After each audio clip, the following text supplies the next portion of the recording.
Yeah, but Jumanji's still #1, JP. It's like weird when you think that it was like a week before that Star Wars came out, and Star Wars is nowhere on South African charts. That is crazy, but I think it's because of his social media kind of account. Like he's brilliant on social media. Yeah, like, who the Dwayne, Rock and yeah, The Rock. Sorry. Careful now. Careful now, the artist JP. formerly known as Rock. Listen. Anyways, let's move on. Tomorrow, brand new day. Yes, movies. Let's talk. It's not often I get to talk about documentaries, and when they do come out, you hope that they lend themselves to use on big screen, and this one looks awesome. It looks extraordinary for huge, shots and whatnot. Okay. Human Flow is a story directed by Ai Weiwei, who is a Chinese artist, visual mediums, usually sculpture and whatnot, but he's done documentaries before. In particular, this one is focused on the refugee crisis around the world. There's 65 million people in Flow, if you want to call it. Wow. Who are fleeing from global warming, who are fleeing from warfare, who are fleeing from just internal displacements because of development and whatnot. Yeah. And this is shot across 23. Look at these shots. That's beautiful. 23 different countries where he just tried to tell a personal story about average lives, half of which, by the way, are children. Yeah. It looks like a hard-hitting film, man. It really does. Yeah, I mean, you can see it doesn't pull punches and whatnot, but any kind of tiny bit we can lend to just giving light of day to a travesty that's happening as we speak, like something that we all should be ashamed of. So yeah, maybe it also has a message of hope at least, and isn't totally. Absolutely, but I think it's also good for like you and me to actually see what is happening firsthand. Okay, cool. This one, hey, look at Morgan Freeman.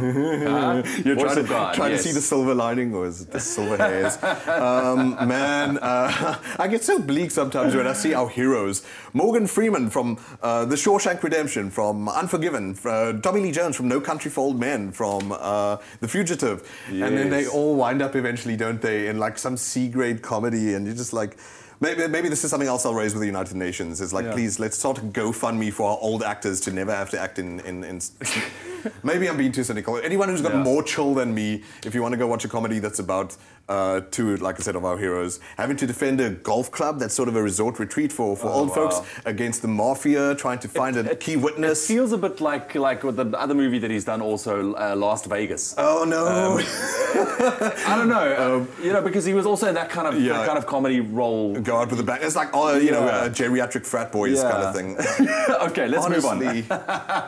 But if you're more chill than me, you'll go enjoy it. Let's move on. Oh no! Can't we just talk about the previous movie?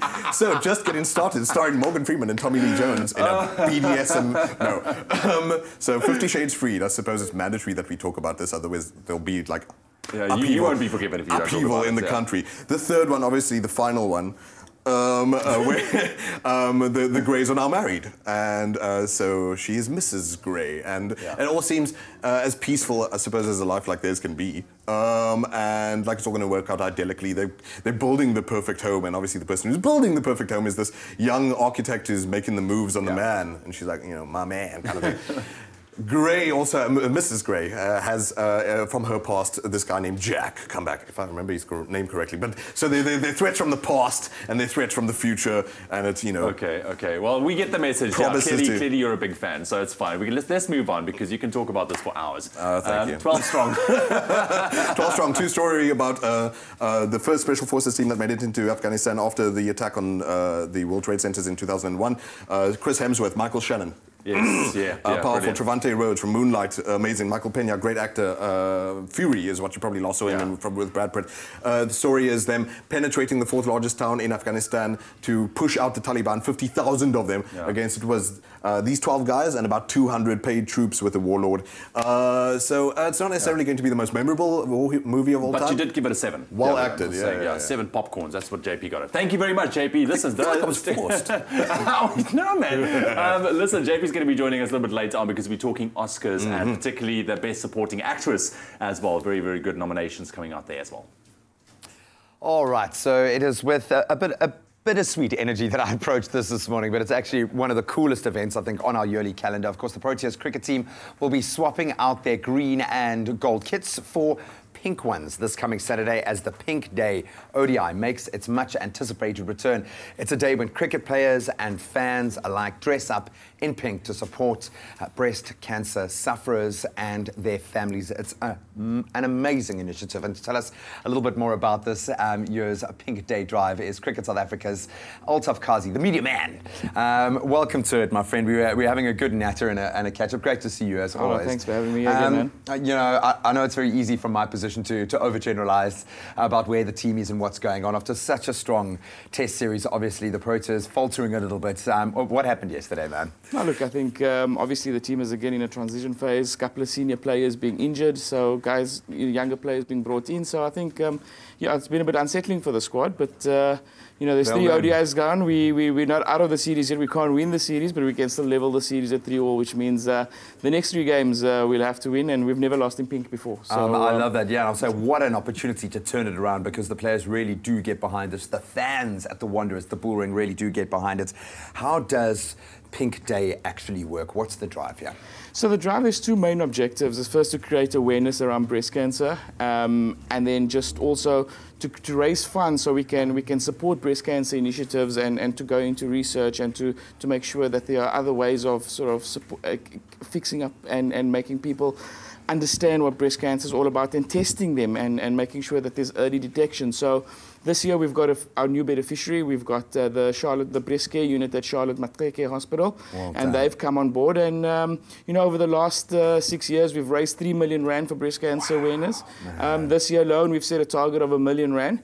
And I think we're well on our way to get there, yeah. No, the players absolutely love it. And you've added a kind of a few other elements to it from a media perspective as well. We've got Pink Friday happening the day before. What's that all about? Yeah, so I mean, normally the event is held in Johannesburg, and people think it's a very much a Johannesburg event, but we want the whole South Africa to get involved.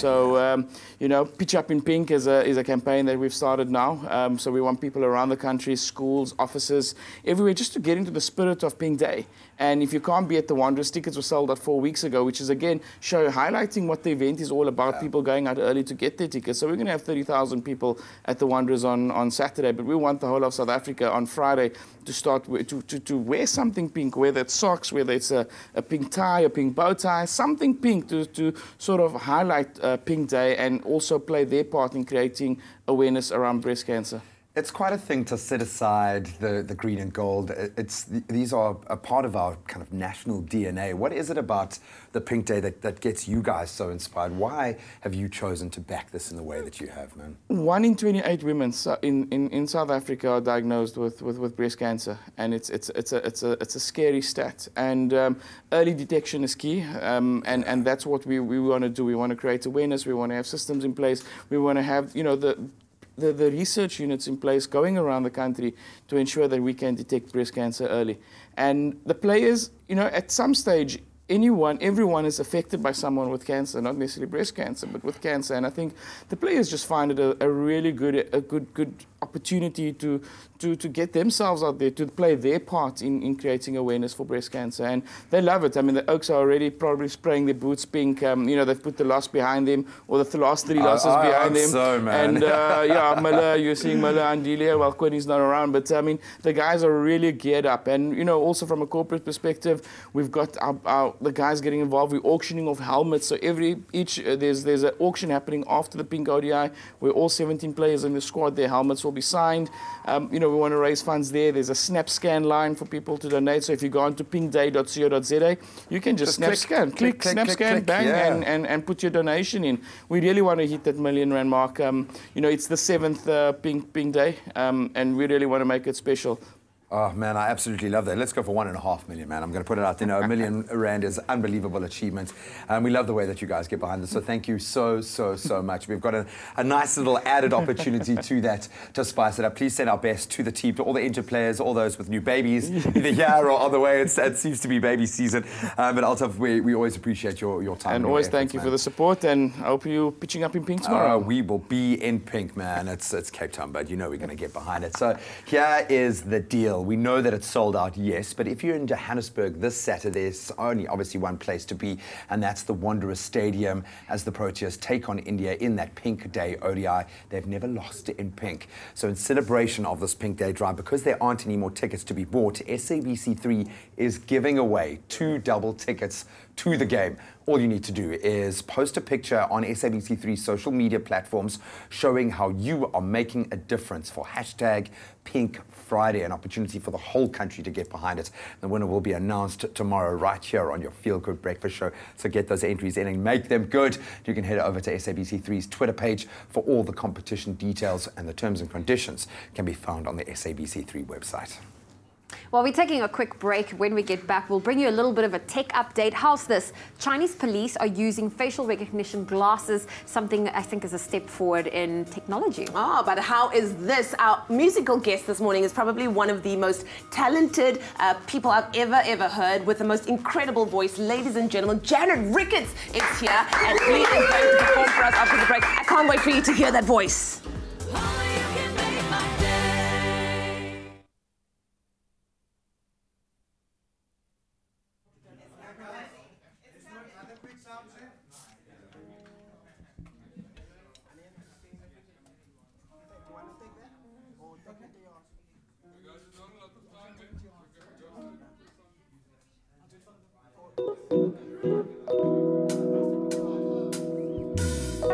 Standing here, nowhere to go. In your heart, you gave me home. You took me there, and you're my truth. Woo!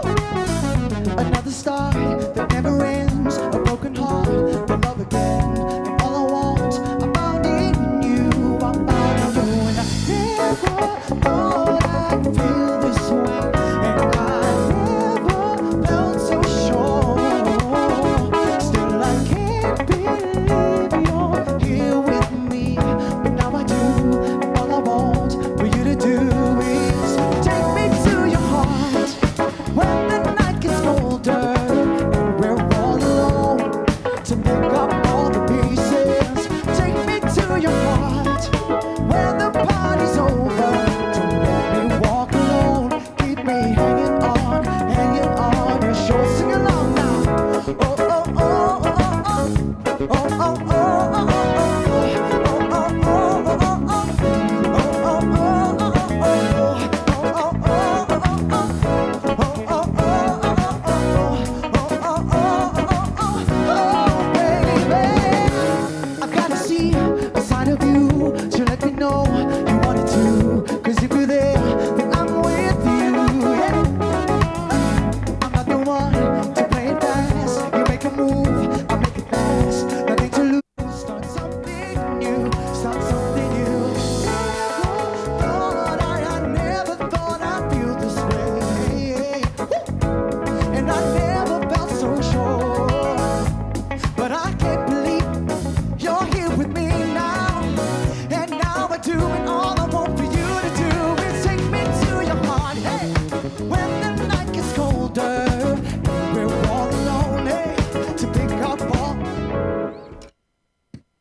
It's my Feel Good Breakfast Show. The water-resistant Galaxy S8, made for summer.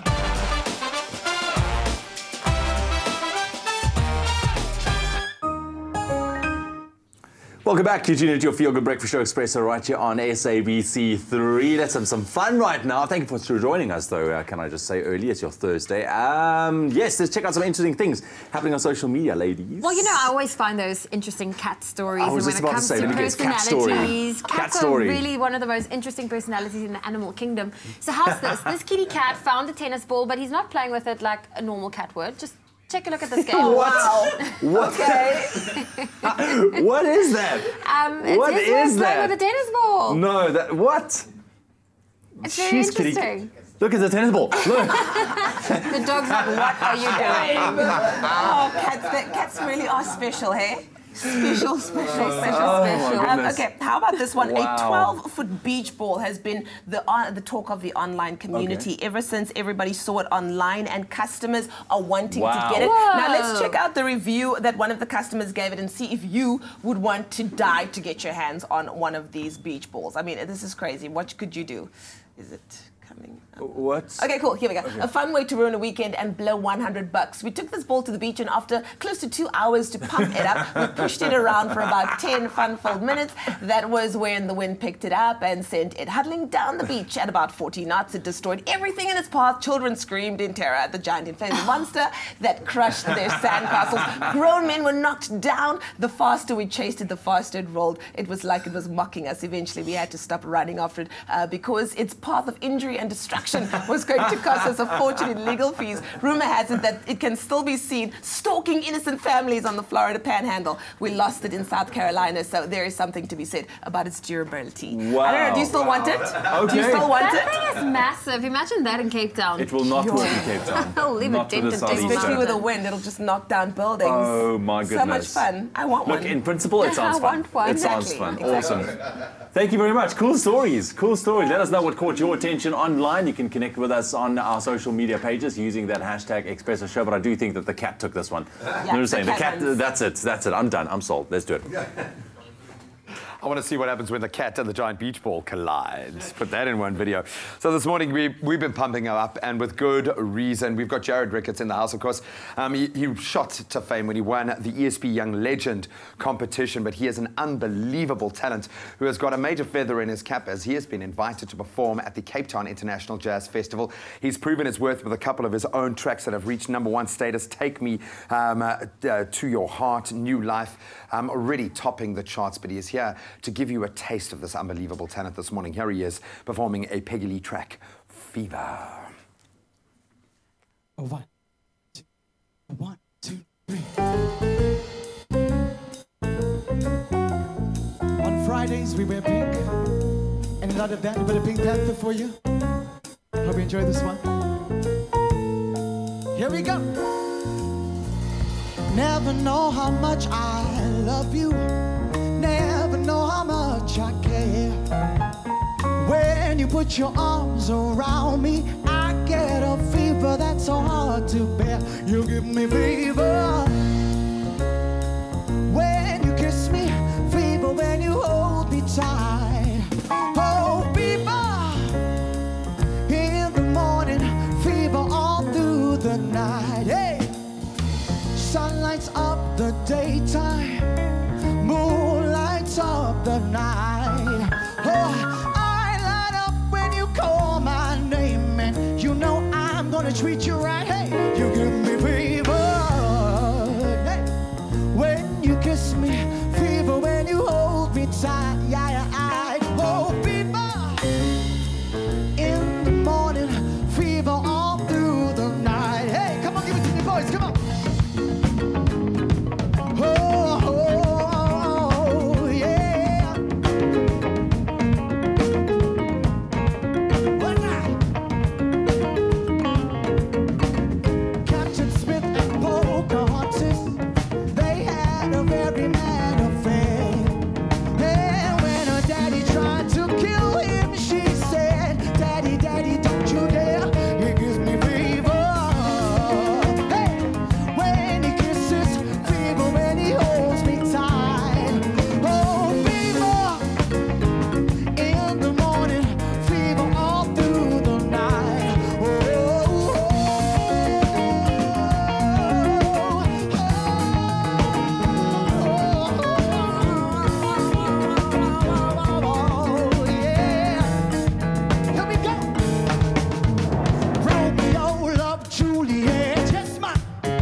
to treat him right. What a crazy story about love. It's a crazy thing. Now that you've listened to my story, here's the point that I have made. Oh, chicks were born to give you fever, be it Fahrenheit or centigrade, they give you fever. When you kiss them, fever when you hold them tight. Oh, fever in the morning, what a lovely way to burn. That's right, what a lovely way to burn. Hey, oh, what a lovely way to burn. What a lovely way to burn. Hey, what a lovely way to burn.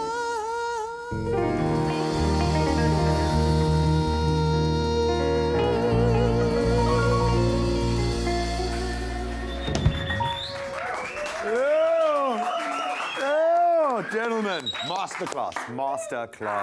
Booyah, Jared Ricketts in our studio all day. I can't wait to catch up with you. We're going to sit you down on the couch and actually have a proper catch up later this morning. But that's a taste of what you can get at the Cape Town International Jazz Festival. So proud of you, dude. You can let us know on our social media platforms what you thought of that performance. Have you caught the fever?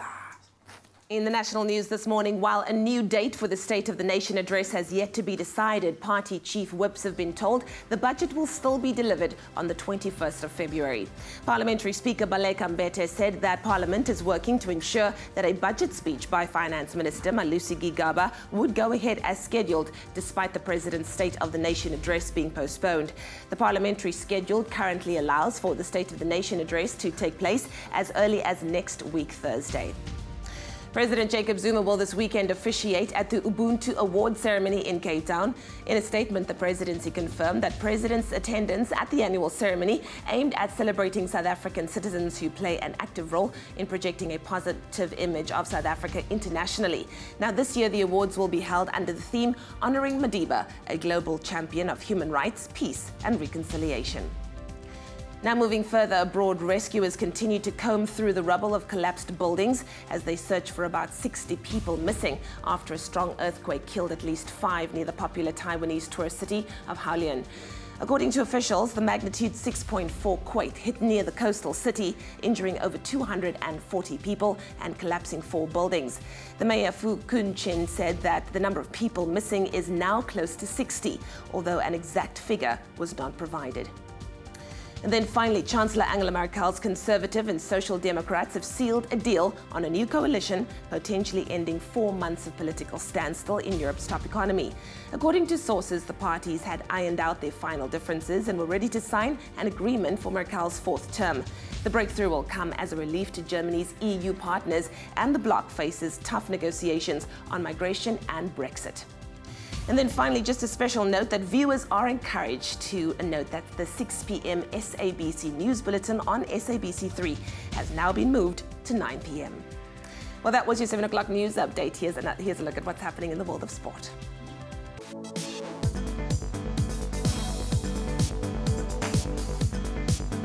Let's kick it off with the bad news first. India beat the Proteas by 124 runs in Cape Town last night to take a 3-0 lead in their 6-match ODI series. Up first in unbelievable form at the moment, Virat Kohli reached 160 not out, I think his second highest total ever, as he helped the visitors post 303 for the loss of 6. As with the first 2 ODIs, South Africa's batsmen just couldn't keep up with India's firepower, especially on the spin front, as the home side were eventually bundled out for 179. The 4th and now all-important ODI takes place in Johannesburg, and it's going to be a pink day, so pitch up in pink. That's at the Bullring this coming Saturday. The match gets underway at the Wanderers Stadium at 1:30, if you're lucky enough to have already got a ticket. And staying with cricket, the Proteas women slumped to their 2nd defeat in the space of 3 days as they lost to India by 178 runs in Kimberley yesterday. India's convincing victory saw them go 2-0 up in the series, which of course sealed the series win with 1 more match to play. The 3rd and final game of of the South African women's 3-match ODI series against India takes place at the Kimberley Oval on Saturday. Then on to football. The bragging rights belong to Cape Town City yet again. They beat Wits for the 4th time this season as they saw a 1-0 win in their Nedbank Cup round of 32 last night. So City took the lead as early as the 2nd minute of the game when Matthew Riska, he got on the score sheet, and that's how the score stayed. City progressed to the round of 16. Now the results from last night: Ubuntu Cape Town beat Polokwane City 3-2, while Amazulu beat Mthatha Bucks 3-0 on penalties. Then staying with cup competition, but a little further afield, Tottenham moved through to the 5th round of the FA Cup and was in their 2nd attempt as they beat Newport County by 2-0 in their 4th round replay last night.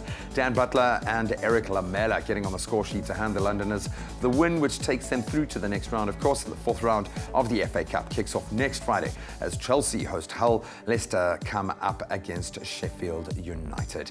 And that's where we leave our sport for now.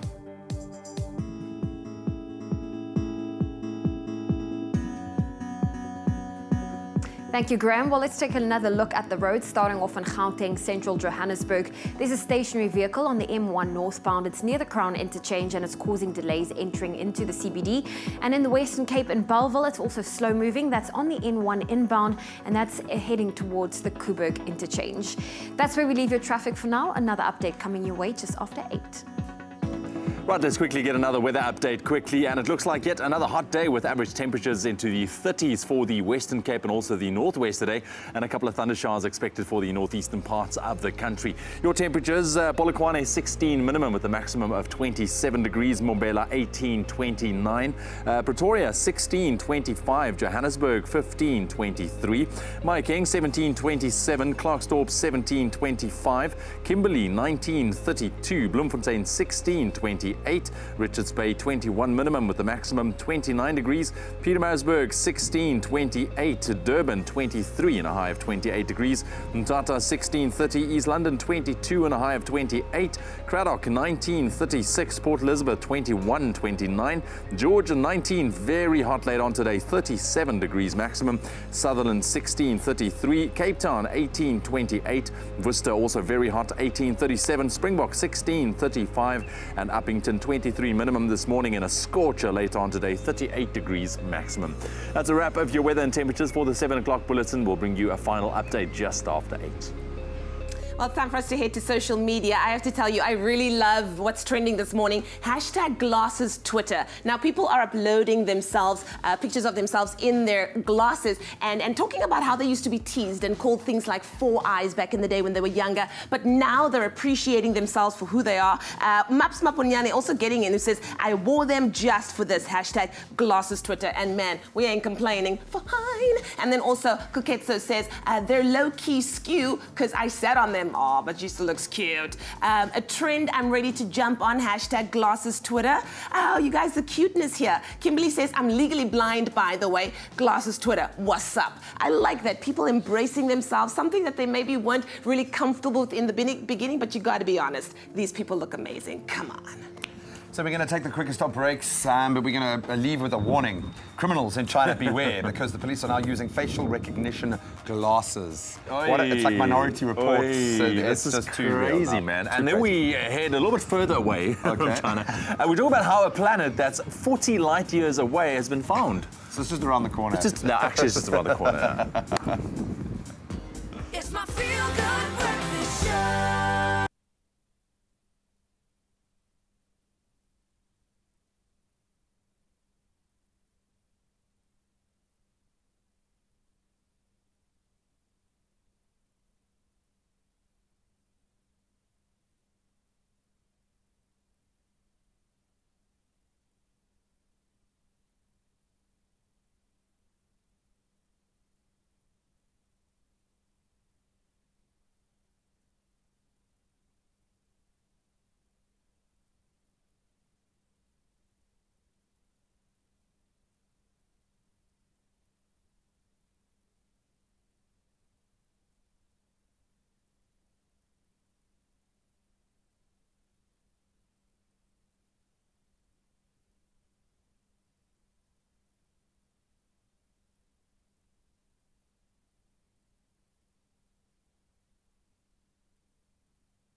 It's my feel-good breakfast show.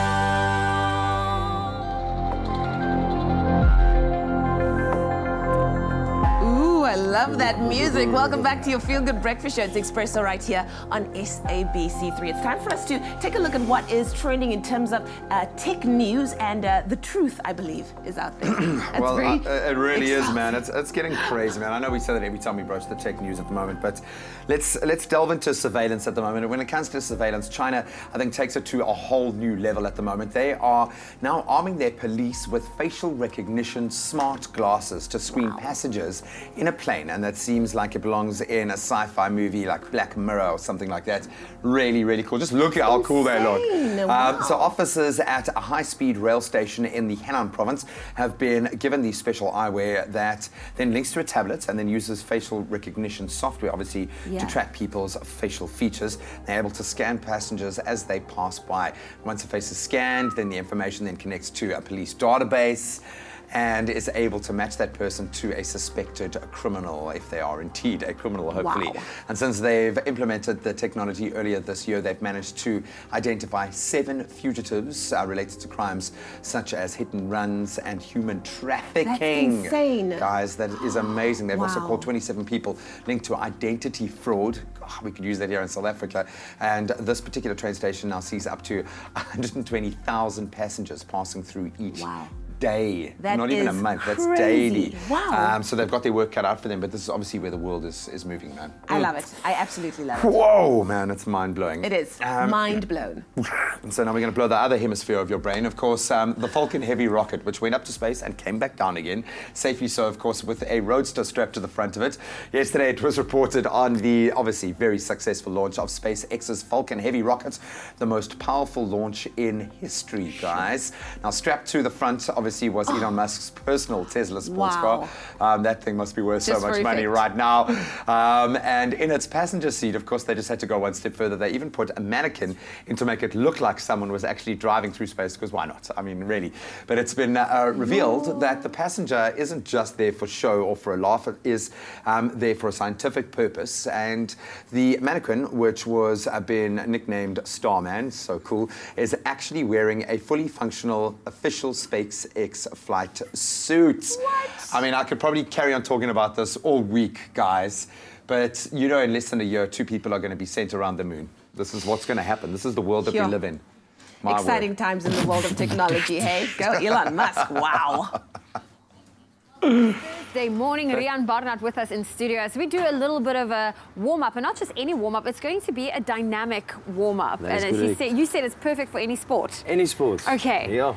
Good morning, ladies and gentlemen. It's great to be back here, Zoe. So Zoe, let's jump into it. Okay. We're going to start with this shoulder roll. So we're just going to... So if you're still at home, join us this morning. If you're maybe still in bed, get up. Let's warm up for the day. Yes, it's so comfortable and easy to do at home. So you can just basically stand in front of your big screen and roll your shoulder forward for at least a minute. Then we can do it backwards. So all of these moves are going to be for 1 minute. So use a timer. And then, Zoe, we're going to do the parallel shoulder swing. Okay. So you take one arm back, one forward, and the rule of thumb is to flex your abs the entire minute and keep your arms aligned, parallel. Okay, you get a good stretch out of this. Yes, very good for the back as well and the shoulders. And then we're going to go into the twist touchdown. So you just spread your arms out wide and your legs, twist it and touchdown. Keep your chin up, twist it, touchdown. There we go. Like a twisted touchdown. So I don't know who of you were at the Cape Town 10s, but I know the bowl winners, they used to do this. Well, it's athletic season as well, so I can imagine there's a lot of people, a lot of students. All sports. Yes. All sports, perfect for all sports. Now we're going to do the shoulder windmill march. So it's a shoulder march, and then you do the windmill. Okay. And this is also for a minute. minute. I've heard of this one. Yeah. And I don't know if you can feel it, but the sweat is going to start to break now, at least if you do this a minute. And now we can go over to the butt kicks. Okay. So you kick the butt. Make sure you kick the butt. You can keep your hands on your bums. And do this for a minute as well. Okay. Just to get the heart rate up. And now the high knees. So you pick up the knees There we go. Put the music on. I think I just dropped batteries Yes. for my microphone. And this is also all a minute. And you can repeat this routine for at least 3 times. Okay, well, Rian Barnard's going to be back with us a little bit later. You're going to do a little bit of a boot camp now that we're all warmed up, so don't go anywhere. Stay tuned to your Feel Good Breakfast show. Oh, yeah.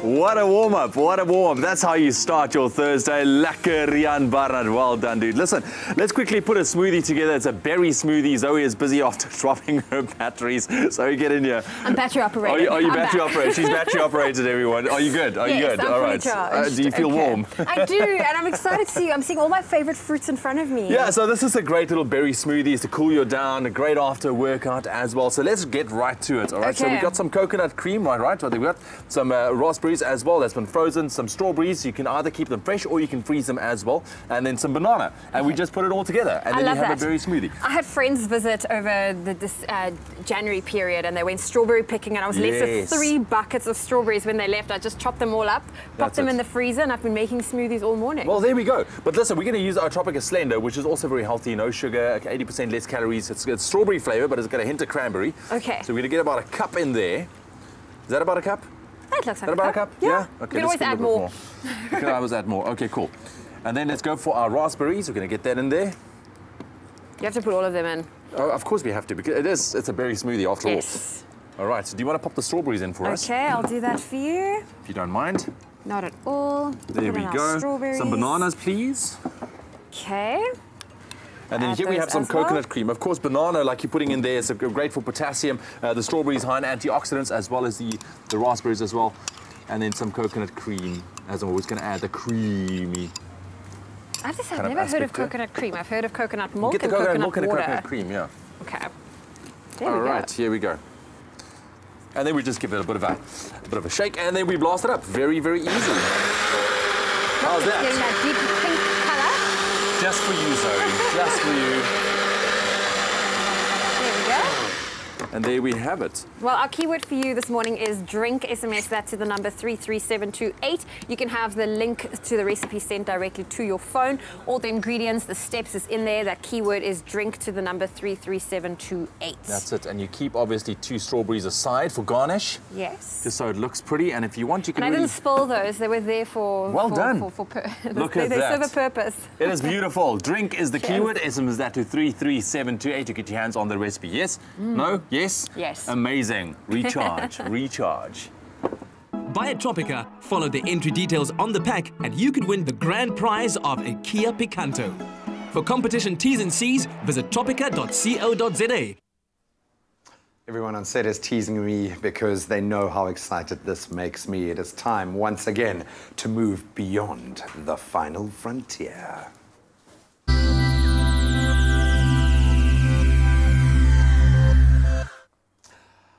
Yeah, this morning we reignite my favorite segment. Undoubtedly, we've all come to absolutely love it, and it's going to blow your mind this morning. Time to venture forth into the final frontier. Joining us now is our new space expert, Dr. Daniel Kanema, who is the outreach astronomer at the South African Astronomical Observatory, a man who has his head firmly planted in the stars. And today we're talking about some very exciting and mind-blowing new developments from the Hubble telescope and how a team of astronomers have found Earth-like planets around TRAPPIST-1, a star that's 40 light years away from Earth. I like the fact that the star is named after a beer, or a kind of beer. That is exciting. Doc, welcome to it. Thank you. This is really cool. So let's talk about the star first, before we delve into these Earth-like planets. TRAPPIST-1, a red dwarf star. Explain. So yeah, stars come in a wide range of shapes and sizes. Well, all the same shape, but many sizes, many temperatures. And ages. And ages. So a red dwarf is a relatively small and relatively cool star.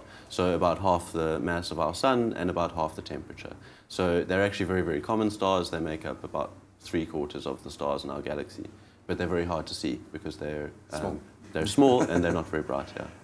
What does this mean for life existing around that star? When we talk about this as being our best opportunity to find a habitable planet, and it's in our backyard, this is not that far away. Yeah. What does that mean? So, yeah, so the TRAPPIST-1 system was discovered about a year ago, and they discovered 7 planets orbiting around this one star. And about 4 of them exist in what is called the habitable zone. So that's the zone around the star where the temperature is about right for liquid water to exist. So 4 of these planets are sitting there. So we are now looking at them very, very closely and using Hubble and other telescopes to try and work out whether there's liquid water there and whether there's the possibility for life.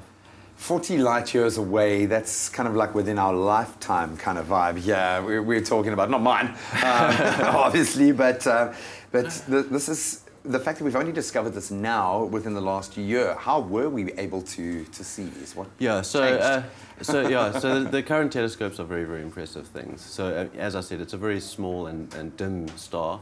But basically using various telescopes, about 7 telescopes around the world, including actually one of ours in Sutherland, the 1 meter in Sutherland, was used in this discovery. We basically monitor the star's light daily and constantly, and we look for tiny little dips in the brightness. And with those dips, we can see that a planet's moving in front of the star. Moving in between us and that star. So with this one, we obviously detected 7 little dips, and by mapping it over weeks and months, we can work out exactly how many planets there are and how big they are. We're going to delve a little bit deeper into kind of, I think SpaceX obviously has made this feel a lot more real than most of us would have thought growing up, certainly. But how far away are we, do you think, will we see in our lifetime us going to other planets? Do you think Mars will happen in our lifetime, or is it still a bit of a pipe dream? Well, I think after yesterday and the SpaceX launch, I think Mars is definitely going to happen in our lifetime. It's super exciting. I think in the next 30 years we'll see a man on Mars, maybe sooner. So Mars is relatively close, right? Moving 40 light years away. What is the closest planet? Is that 40 light years? To us as Mars, obviously within our solar system. In terms of this new, possibly habitable... so the closest star to us is 4 light years away, and it also has a planet around it, which, I mean, could be habitable. But that's still 4 light years away. We can't move anywhere close to the speed of light, so it's going to take a long time. We'll get there, man. Matt Damon, start packing your bags, buddy. Doc, thank you so much. We're going to keep you around. We're going to continue to chat about the significance of that, the Elon Musk's and SpaceX's kind of massive quantum leap forward at the moment. And we'd love to hear from you, man. Would you pack your bags and go to another planet? Talking about that, we are continuing our conversation on the future of habitable planets after the break. And then we're also shining a spotlight on our next young achiever this morning. He's only 15 years old and already an author. All that more coming up on your Feel Good Breakfast Show. Every morning on Expresso, we bring you the best in feel-good entertainment and awesome moments to start your day with a smile. A lot of people would be like, my marriage or a cheeseburger. I'll take the cheeseburger. You never say you take the cheeseburger in front of your wife. You might want to flip it at this point in time. Don't you tell me what to do. This is my kitchen. Yes, I should flip it, you're right. Don't miss Expresso, weekdays 6:30 to 9 a.m. on SABC3.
It's my feel-good breakfast show.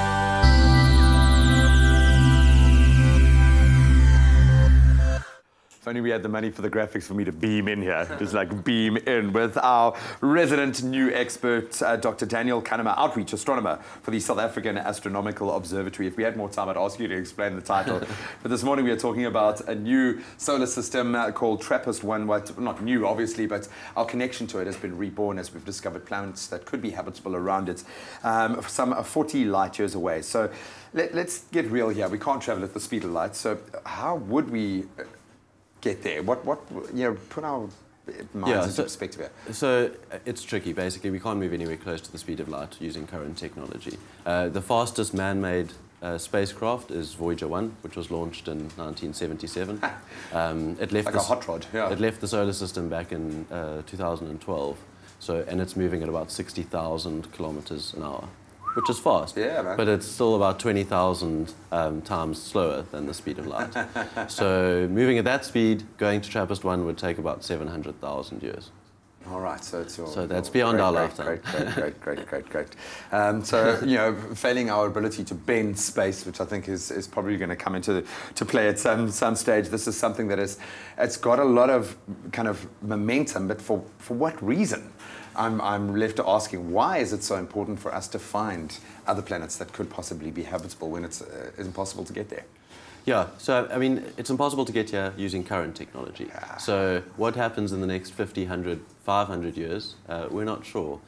We may be able to move at 20% of the speed of light within the next 100 years, in which case it all of a sudden becomes a little bit more feasible to reach these nearby habitable planets. So that's one aspect. But more than that, I think astronomy in general is there to inspire and to answer the big questions. And one of the biggest questions is, are we alone? Yeah. And the first step in finding life elsewhere is to find habitable planets. I know, I mean, at this stage we're talking about like bacteria and microbes and that sort of thing, but if we can see them, they might be able to see us.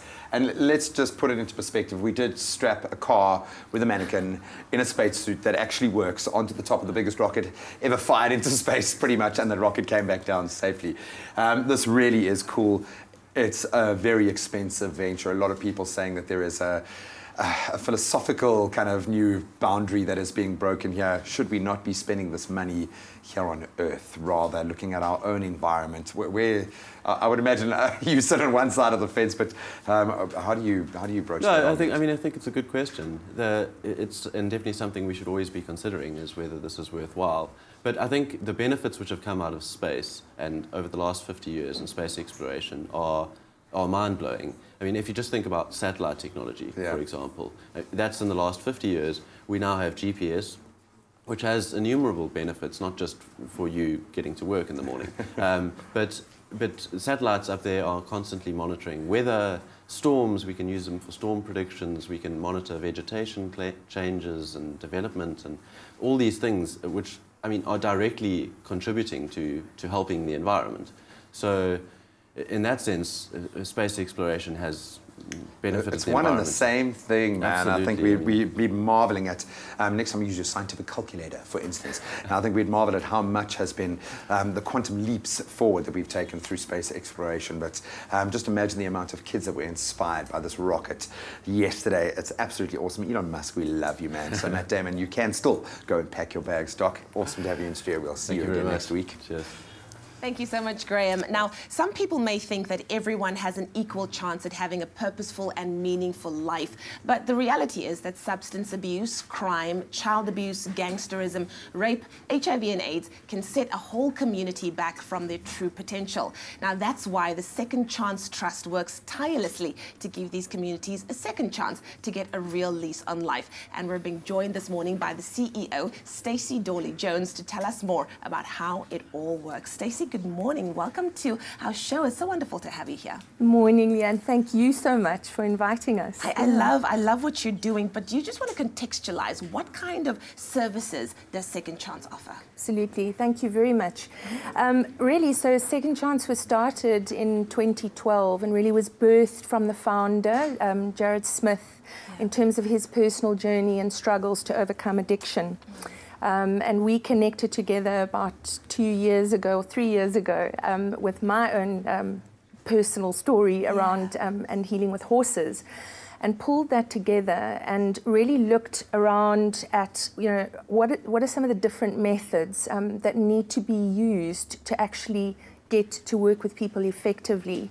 And I think often with your own personal stories, and once you've been there, it moves people so much more because you can understand, you know, you get them. So we do a lot of different types of interventions. So it's, you know, what are some of those? So some early intervention program would be your Basic Life Choices program, which was founded by Jared and really looks at the young school-going pupil. Sharing his life story and then actually taking them through different workshops, you know, making choices, healthy choices, and you know, we never ever say don't do. I think the ethos at Second Chance is this is you know, let's have a look at the consequences if you make that decision. So you need to get them from a young age. Absolutely. We then have an intervention program, which, you know, obviously is my huge passion, is the horses, the equine program. Yeah, because you touched on a little bit earlier on your personal experiences, and do you maybe want to tell us how your personal experiences led to the equine program? Sure. So, you know, I had a pretty traumatic childhood, and horses were the most beautiful and natural creatures that brought me through the pain, and they took me on a journey of healing. And they moved me to such an extent that I felt if I could be moved to the extent that I was, that other people could as well. And then that powerful connection, you know, as a partnership with, you know, with Jared and the team. Yeah, I have really aced it. That is so powerful. That is so powerful. Now, there's the Grand Ihashi Summer Ball fundraiser that's happening. Do you want to tell us more about that, and where will the proceeds be used? Right. Okay. So thanks very much for that. It's a pleasure. So we're having the Grand Ihashi on Summer Ball, and it's the Xhosa name for horse. Oh, Ihashi. At the Grand Africa Cafe and Beach on the 22nd of February, and it's, you know, being hosted by Nick Rabinovitz. We've got some pretty impressive chefs and DJ Rene and Chef Chen and so on. Awesome. An amazing committee of people that have been putting this together, like Carol Bauer and Rene Leonard Feinstein, Denise Durgan, Sue Lerm, Julie Killius. I mean, they've all just come together and are putting on this amazing opportunity. And the funds are going to go directly to the programs, which is your equine program, Basic Life Choices program, and then there's also the World is Your Stage, which is a hip-hop program, yeah, for kiddies that, you know, just getting them out of bad choices and so on, and giving them something inspirational to tap into and work towards. So important. Yeah, absolutely. Well, thank you so much. I'm so inspired by the work that you're doing, and you're giving, you know, so many people who might not have thought that they have other options in life a second chance to, you know, to have a new lease on life. But just some more details, if you would like tickets, they're going for 2,000 Rand, and there's also an auction for some outstanding art and fashion pieces as well. It's taking place on the 22nd of February. It's a Thursday at Grand Africa Cafe. And of course, you can respond to Shanae Potgieter at shanae@secondchance.co.za. And of course, you can find out more about the equine program as well, Second Chances. Thank you, Leanne. Now, most people start reading about self-help or self-improvement in adulthood as they try to juggle their desire to build a career, become a better person, and find a good work-life balance. However, our youth face similar challenges while still at school. So a boy from Johannesburg has put pen to paper and became a young achiever by writing a self-development book for young people. Talk to the youth and the older folks and get both perspectives. The key concept here is that there are always three sides to the same coin. While most 15-year-olds are engrossed in social media, smartphones and schoolwork, Ntando Magwela published his first book called The Dynamic Kid, 9 Keys to Unlock Your Future. My book is about basically 9 keys to unlock your future. It talks about different subjects like purpose, how do you find your purpose, talents, what talents do you have and how do they resonate to what you want to do with your life. It's really around that, and it helps people to figure out key aspects about themselves. There's some things in there like money making, how to make good choices with your money, because money is an important part of life, even if it's not the most important thing. And the book focuses on the different skills, the different things you need to be able to become that dynamic kid that's within you. What motivated me to write the book was to empower adults and teenagers to live the best life they can live, and also to live out their dreams and become the better person they can be, to rekindle that dynamic kid that's within all of us. Some of the challenges I faced when finishing the book was making sure that the message came out right. Editing took a long time. It was a very tedious process, just making sure that the message was refined so that adults and teenagers could relate to it. Ndando saw an opportunity to encourage self-development among his peers and spent 2 years working on his self-published book. The novel is about reaching up to your full potential. It inspires young innovators to think about where they want to be in life, you know, and then he just gives us tips about who you are and what you really want to do in the future. It's a great book for people that want to find themselves, people that need to know how to set goals for themselves and how they want to achieve them. It's basically an inspirational book and teaches you how to be an innovator. I think it's very good for the youth to be expressing themselves through their writing, because the history of South Africa is often one of silence and marginalizing the youth, and it is very, very important for us to hear now what they have to say. Although the content in the book is all Ndando's original ideas, the grade 10 learner refined them through extensive research and by attending business seminars. A lot of the information in the book is things I went through myself and things I do in order to become a better person. So it will help them to do the same and also to find their talent, whatever they want to do with their lives, and be able to grow that and become the person that they want to be in their lives. Personally, for me, I don't believe that age is a factor when it comes to writing good books.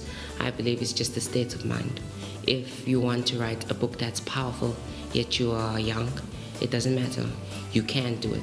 And if you want to write a good book, whatever age you are, write that good book. To other aspiring authors, I would say never give up, because it does take time, it does take effort, but when you put that time and effort together, you will release something that the world will want to read and that people will love to relate to.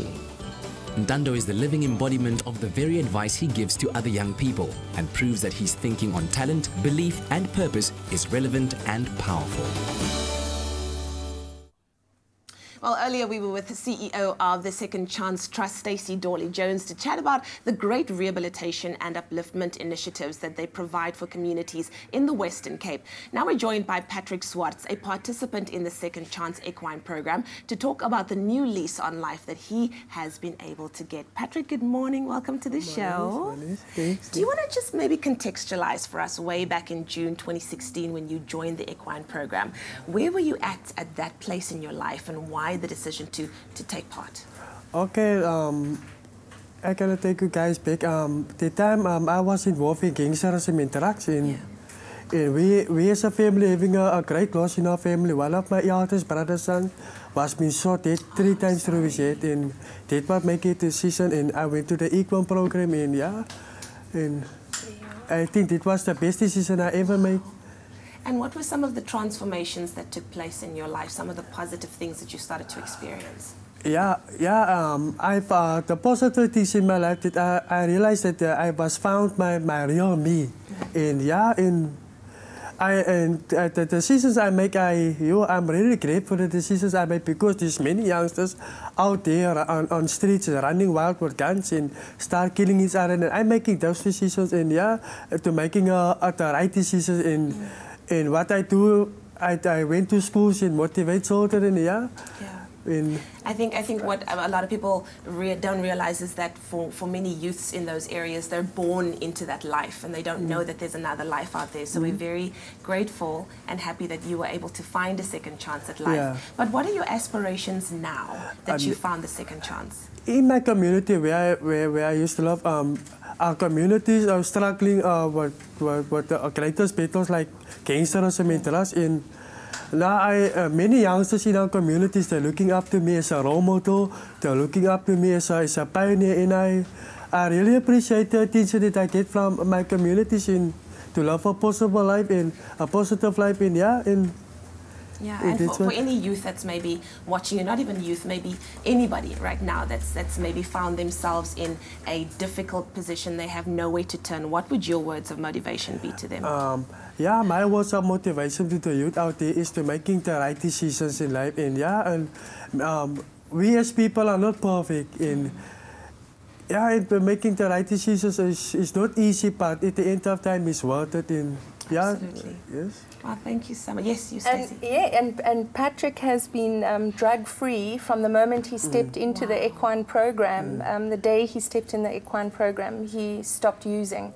So he's been clean for 2.5 years and completely out of gangs. And that's what he does, is he uses his time now to actually he recruits for the good. Oh, that's amazing. And brings kids. And he's also now partly facilitating. So what we've done is actually brought him in as we are mentoring him to be a mentor, and he is now working with the younger generation. It's beautiful to watch him with the horses. So that is so inspiring. Thank you so much, Stacey and Patrick, for being here and, of course, sharing your stories with us. And I know that you want to know this, but if you're interested in attending the Second Chance Grand Ihashe Summer Ball fundraiser, and I do implore you to do so, tickets are going for 2,000 Rand, and there's also an auction for some outstanding art and fashion pieces. It takes place on Thursday, the 22nd of February at Grand Africa Cafe. Now, to RSVP, you have to respond to Shanae Potgieter at secondchance.co.za. Everybody has the right to a second chance at a real lease on life.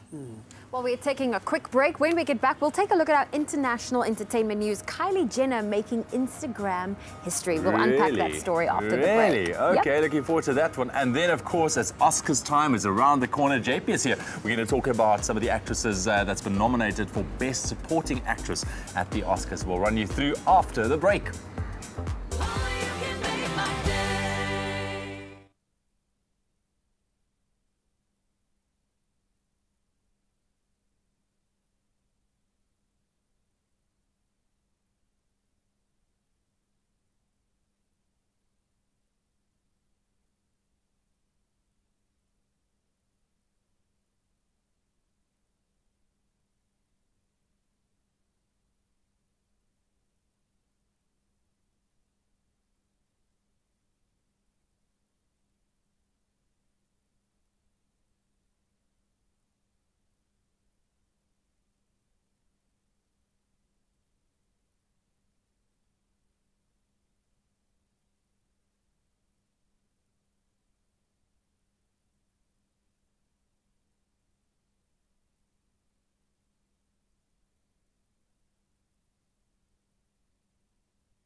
It's my feel-good breakfast show. Welcome back. This is your Feel Good Breakfast Show. It's Expresso, and time for us to get into our international entertainment news. We're also joined on the couch by Jared Ricketts, our performer. Do not miss out on his second performance coming your way a little later. Now, after hearing virtually nothing about this person, now this person is everywhere and everybody's talking about them because after months of staying out the public eye, Kylie Jenner is back to sharing her life with the world. So taking to Instagram, the new mom shared the first photo of her baby, revealing the name Stormy Webster. As with all things Kardashian-Jenner, though, there's more to it, and this time thanks to her fans who actually predicted the name months before the little one's arrival. Now, 2 fans had tweeted earlier this year that the name would be Storm or Stormy. Whether it was a lucky guess or not, we're sure that the fans are pretty chuffed with themselves right now. How were they able to predict that? You know what, maybe during watching the show she might have said that that's a name that she likes, you know. Well, she's got her own lip kits, and I know they've got different names, so people also Exactly. predicted the name could be part of her lip range. Did your life also come to a halt when you found out she gave birth? Everything stood still. There were some tears of You're an joy, uncle. fireworks displays, Yeah, everything. yeah. Okay. No, not really. I agree with you. Sure, there's like this other stuff happening in the world. But onto some other interesting news. Now, I don't think anyone saw this coming. You know record producer Quincy Jones, right? You would know him. Yes. Come on. Well, the 84-year-old is claiming that he once dated, wait for it, Ivanka Trump. What? Yes, Ivanka Trump. Now, according to Quincy, Tommy Hilfiger mentioned that she wanted to go on a date, to which Quincy obliged. He then added that she has the most beautiful legs that he'd ever seen, but the wrong father. Ivanka is yet to comment on the story, but sources close to the first family claim the story is false. Quincy and Ivanka, I don't know, this happened 12 years ago, apparently, so I don't know about that. How old was she 12 years ago? Oh, honey child, I don't know, but listen, what's also interesting is that the other day I read Quincy Jones is 84 years old. He's got 22 girlfriends. Oh, wow. All around the world, and they all know about each other, and they're all okay with it. Money does some things. Hello. 22 girlfriends. 22. Some people can't even keep up with one. How's your life going? That's cardio, eh? Yeah. Well, listen, don't miss his performance a little later on your Feel Good Breakfast Show. Yes, well, it's awards season. Well, almost. The 90th Oscars will take place on the 5th of March. That's when it will go live. JP Sebastian joins us right now, right here on your Feel Good Breakfast Show, to talk about some of the best actresses nominated in the supporting roles. Yeah, dude, very, very cool. Of course, we always look forward to the Oscars. It's always a spectacle to behold. You feel like you've missed out. You're talking about them, yeah. Exactly. So quickly, man, run us through. What are some of the actresses out there that 3 in particular that I want to talk about today, and you have to talk about Lady Bird's Laurie Metcalf first. Lady Bird is like this instantly lovable movie that like was just kicked out by Paddington 2 on Rotten Tomatoes for highest rated movie of all time. Wow. And what she has to do in this movie is, because it's such a personal movie to the director, Greta Gerwig, she's sort of Greta's real life mother. Okay. But she has this difficult role of not just playing a mom in a movie, but a blend of both the director herself as a very personal story and her own mother. So I think that's sort of a very kind of special state of mind that you've got to be in. I also have a definite like soft spot for, and I'm just going to run you through these images as I talk. Go for it. Go for it. Octavia Spencer from The Shape of Water, 13 nominations. Obviously, this being one of them, Best Supporting Actress. She's for me like does so special that she's able to play like a, cute little jokester kind of thing and whatnot, but deep at the center there's such a human part to her, and in this movie she's got to, in a way, find courage in falling in love with the love that her lead, that Sally Hawkins and this fish man have for each other. So it's not just like a straight play either. But I think that the one that is definitely going to go to, because she's already gotten the SAG for it, already gotten the Golden Globe, is Alison Janney for I, Tonya, and she obviously plays Tonya Harding's mother. This is the real life story of Tonya Harding, who is, for all intents and purposes, a sociopath. But the thing is, you don't get to play that if you're the mom. You have to be the person who made this person. So you're not going full tilt. Like she's ruthless. She has to put across that she's almost self-hating in her own way, and doesn't want her daughter to become what she is. But she's making a monster in a kind of way. But like I said, tough role, man. Tough role. Yeah. So they're probably most definitely going to take the Oscar. Okay. Well, that's your vote, right? Leslie Manville. Manville is from the Phantom Thread. I'm just glad to have Paul Thomas Anderson back.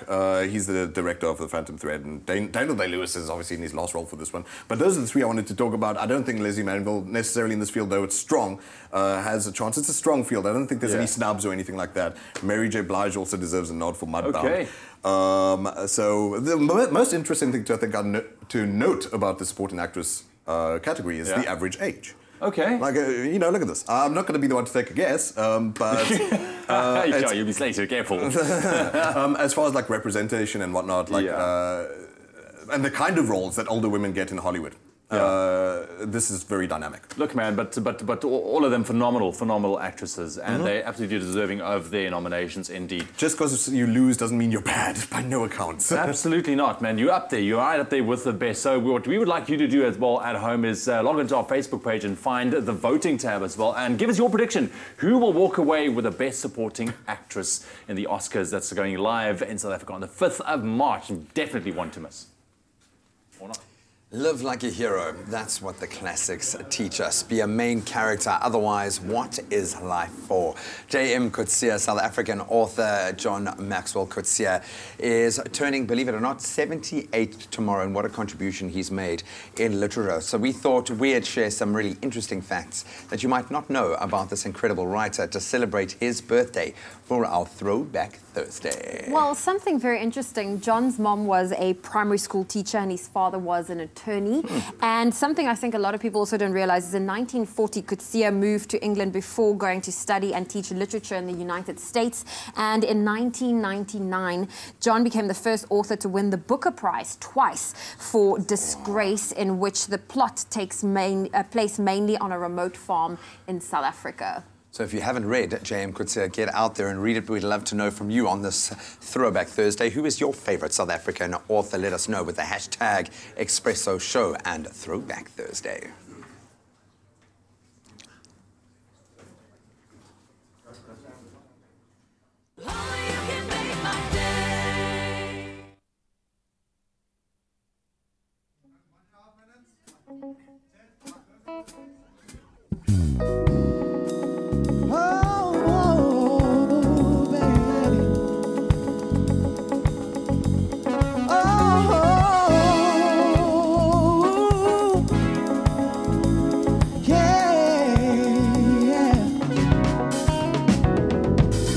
Standing near, nowhere to go, and then your heart became a home. I took the day and jumped my youth. Hey, another start that never ends, a broken heart, but love again. And all I want, I found in you. I found in you, and I never thought I'd feel this way, and I never felt so sure. Still, I can't believe you're here with me, but now I do, and all I want for you to do is take me to your heart when the night gets colder and we're all alone to pick up all the pieces. Take me to your heart when the party's over. Don't let me walk alone. Keep me hanging on your shoulders. Sing along. Oh, oh, oh, oh, oh, oh, oh, oh, oh, oh.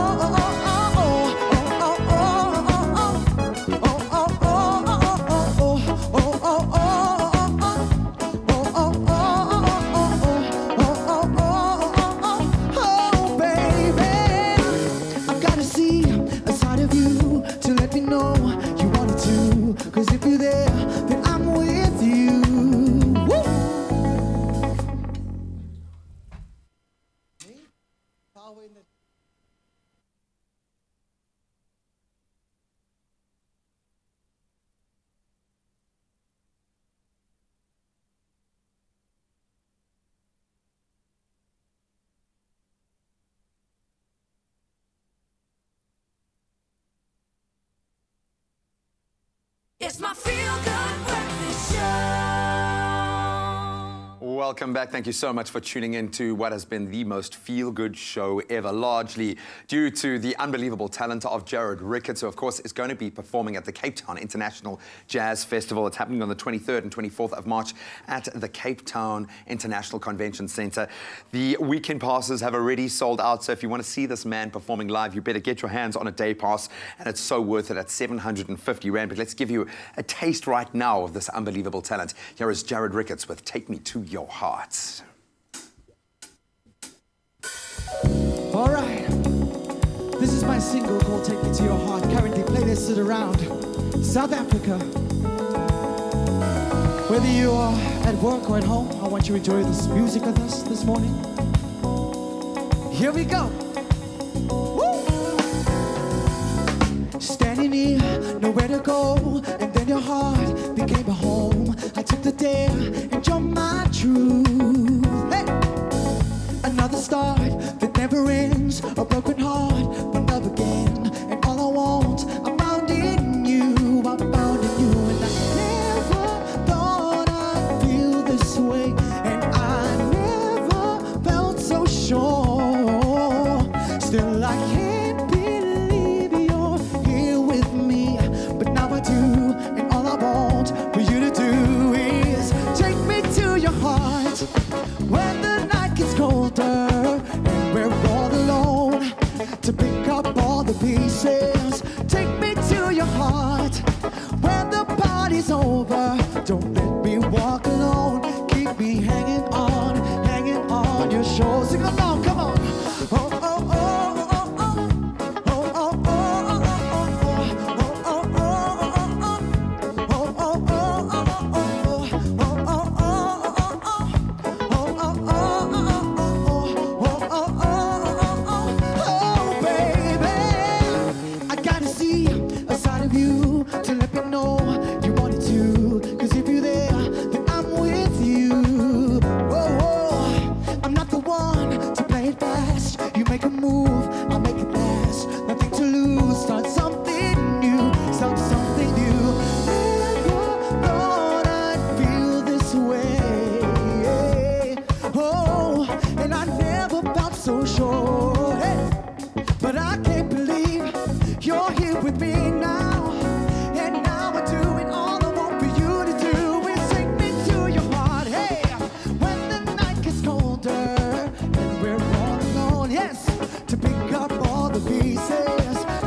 Man, how much do you enjoy performing that song?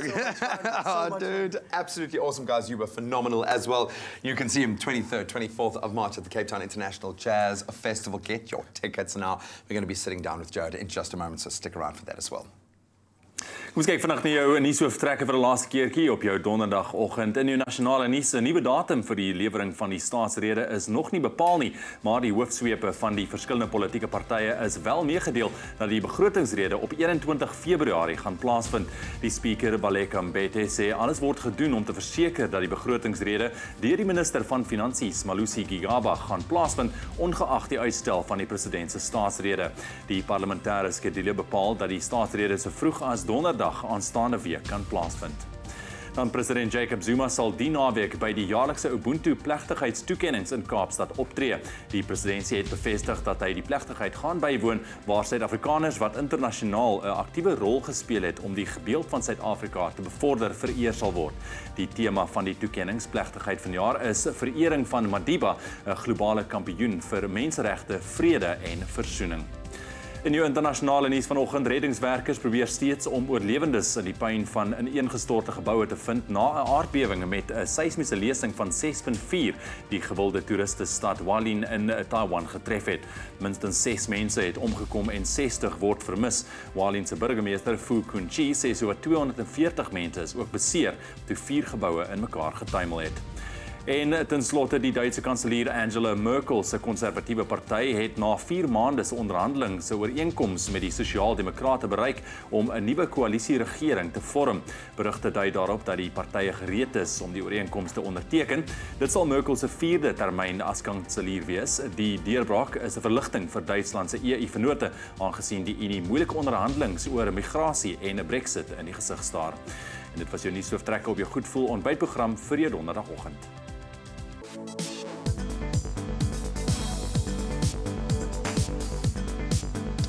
Crushing defeats and grudge matches in a mixed bag of sport this morning. Let's start with cricket. India beat the Proteas by 124 runs in Cape Town last night to take a 3-0 lead in their 6-match ODI series. Up first in unbelievable form, Virat Kohli reached 160 not out, I think his second highest total, as he helped the visitors to post 303 for the loss of 6. As with the first 2 ODIs, South Africa's batsmen just couldn't keep up with India's firepower, certainly on the spin bowling front, as the home side were eventually bundled out for 179. The 4th ODI takes place in Johannesburg on Saturday. And of course, you've got a rock up in pink. That match gets underway at the Wanderers Stadium at 1:30. Then staying with cricket, the Proteas ladies slumped to their second defeat in the space of just 3 days as they lost to India by 178 runs in Kimberley yesterday.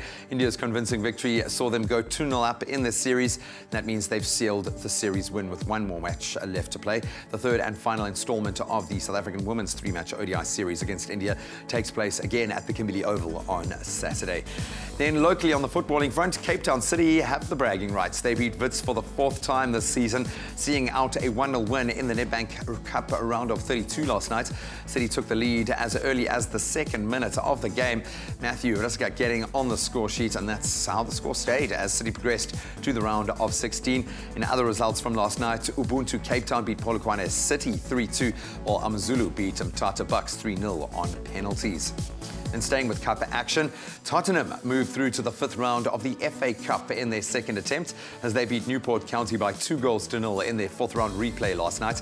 Dan Butler and Eric Lamela getting on the score sheet to hand the Londoners the win which took them through to the next round. And the 4th round of the FA Cup kicks off next Friday as Chelsea host Hull, while Leicester City come up against Sheffield United in 2 of the standout fixtures. And that's a wrap of your sport for this morning.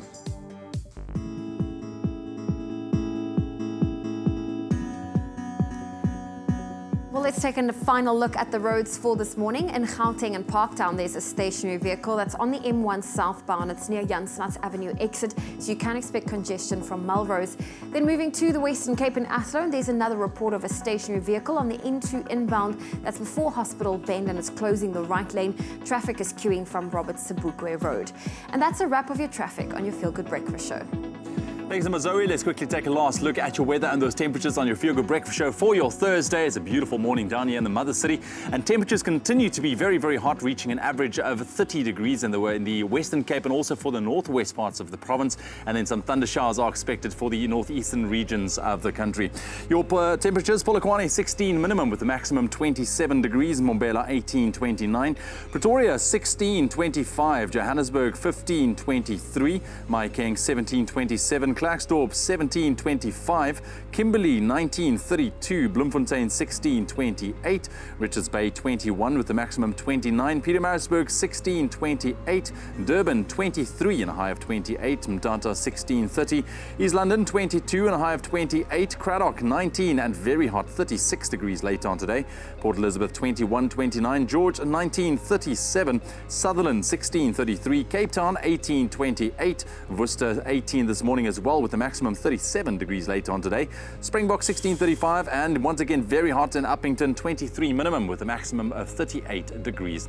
And that's a wrap of your weather on your Feel Good Breakfast Show for your Thursday morning. Well, I'm busy checking out social media this morning. We've got Jared Ricketts on the show. Of course, he is the Young Legend winner and is also performing at the Cape Town International Jazz Festival. What we want to know from you is, what did you think of his voice and his sound? It seems like everybody is loving Jared. Snack says, wow, so refreshing and warm. Johanna says, well done, this gentleman is so amazing. Kira says, his hairstyle, perfect. Teslima, yes, yes, yes. Everybody just loving him. Styles, he is very amazing. His jazz touches the soul's hearts of many people. We love you, man. Jared definitely getting this thumbs up from everyone on social media, and I'm sure everyone across the nation. So we're going to take a very quick break. When we return, we go back into the wild. And how wild is the wild right now? Well, as day zero approaches, the questions that are rising at the moment are really interesting and something you need to be a part of. We're going to talk to Ramiz, part of Cape Nature, to find out exactly what we can expect. So stick around. Get a taste of the smooth island life and win big with Tropica Island of Treasure Maldives. Buy a Tropica, follow the entry details on the pack, and you could win daily airtime prizes, American Tourista luggage for your next adventure, vouchers from loot.co.za to shop the hot daily deals online, and the grand prize of a Kia Picanto. For competition T's and C's, visit tropica.co.za. And don't forget to watch Tropica Island of Treasure Maldives every Monday at 7:30 p.m. on SABC3.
Plug me in. Yeah. Plug me in, plug me in. Every time you sit down, this fucking thing comes out. It's my Feel Good Breakfast Show. Welcome back. You're tuning into your Feel Good Breakfast Show Expresso right here on SABC3. Now, in a selfless act of compassion earlier this week, the Groenland Water Users Association donated several million cubic meters of water to Cape Town from the Eikenhof Dam in Grabo. And I'm sure you've seen the videos on social media as well. Quite phenomenal. And this has contributed to day zero being pushed back by almost a month. And this morning we are joined on the line by CEO of the Groenland Water Users Association, Johan Groenewald. Johan, good morning. Good morning, John. How are you? Good. Thank you very much. Thank you for joining us. And also a massive thank you to you and the Oeverberg community for the massive donation. I'm sure getting the water from the Eikenhof Dam to the Steenbos Dam was quite the task. Quickly take me through the process. Yeah, we're still busy. Yeah, no, it's our pleasure that we started that, and we're just thankful that we could help you guys that side of the mountain or to the Western Cape water supply system.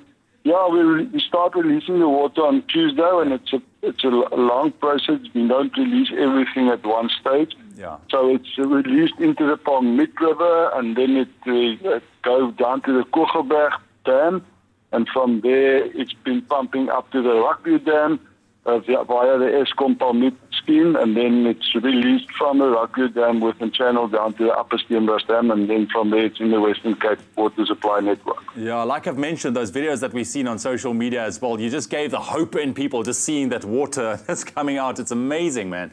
But your organization calculated that you were able to spare up to 10 million cubic meters. Now, exactly how much is that, and how much can be done with that amount of water? Well, if you had this started, so Cape Town uses 500 million liters per day, so 10 million cubic meters is 10,000 million liters, so it's about 20 days water, more or less. Yeah. All right. Now of course, we're talking about a lot of water here. Yes, you pushed back day zero with a month, but how was your region, Elgin and Grabo, actually able to spare this amount of water? See, boss, despite the poor rainfall the past few years, we luckily in the past we built dams and yeah, with farmers building the private funds and everything. So we have capacity from surface water in the winter. The Eikenhof Dam, which is the biggest private-owned dam, is the first time in 40 years also that it didn't overflow. Sure. So it only came to 86% for the first time. The other dams, fortunately, gets full. And we sat down at the beginning of October with Department of Water Sanitation, with City of Cape Town, as well as Department of Agriculture. And we made some calculations over the past 5 years. And then we saw if we restrict our farmers as well as the industries and municipality at also a restricted amount, and we can save up to between 7.5 and 10 million cubic meters. So that was the offer we made to them in October. So the process started last year already. Okay, well, we cannot thank you enough. Myself and Cape Town, we are eternally grateful for the contribution that you've made. But I think we can all agree that this is really just a plaster on a much bigger wound. We still need to continue our water-saving efforts. But in your professional opinion, with day zero now looming, it's the 11th of May, what do you think, or do you think we can actually avoid it? Or should we start bracing ourselves, in your opinion? No, that's the sums that Cape Town and the Department is due for day zero and stuff. Let me just correct. This water which we release now is already calculated into the day zero. It's not like the 10 May is going to push a bit further now. It's already calculated into that. And I don't think we must now jump up and down and say now there's some water. So we must still restrict to our amounts or what the restrictions are. And yeah, I think day zero, everybody wants to try and avoid, but it's there. We can't just turn our backs on it. So we must respect day zero at this time. Absolutely. Yuan, thank you very, very much again for that very generous donation. We really appreciate it. Like I said, we're thankful. We're blessed for help, you guys. So, yeah, thanks. I appreciate it. That's Yuan Groenewald, the CEO of the Groenland Water Users Association, with a massive donation from the Eikenhof Dam into our Steenbos Dam here in Cape Town as well. But as much as this is a massive step in the right direction, the fight is not over. Day zero is still looming, the 11th of May. And all of us, Cape Townians, we need to keep saving water in any way possible. Make that a priority. So, of course, we continue talking about water-saving tips. I think that is underpinning everything we talk about at the moment. We're also looking at that knock-on effect of what the drought is doing. For many of us, day zero is something ahead of us, but there are organizations like the SPCA we discovered last week that have been dealing with the reality of little to no water already for a while. We've seen how hard it's hit in rural areas, and another organization that is right in the thick of it, of course, is Cape Nature. They have more than 20 reserves in their care, and that's here in the Western Cape, and this morning we're going to chat to their tourism manager for Cape Nature, Ramiz Matthews, and we'd love to take your calls as well. This morning, mainly, we'd love to hear if you've got some water-saving tips, ways that you can contribute to pushing Day Zero out a little bit more. It's the 11th of May is where it's been set at the moment, but I know we can beat this, but we've got to save water. Ramiz, thank you so much for joining us, man. You know, every time I have to broach one of these conversations, the reality really does sink in for me.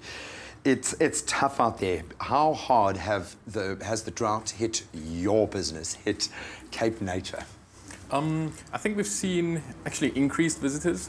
People actually want to come back to nature and they want to see things that are green now, and yeah. get away from the stress of knowing that we're running out of water. But I mean, it's a problem for all of us.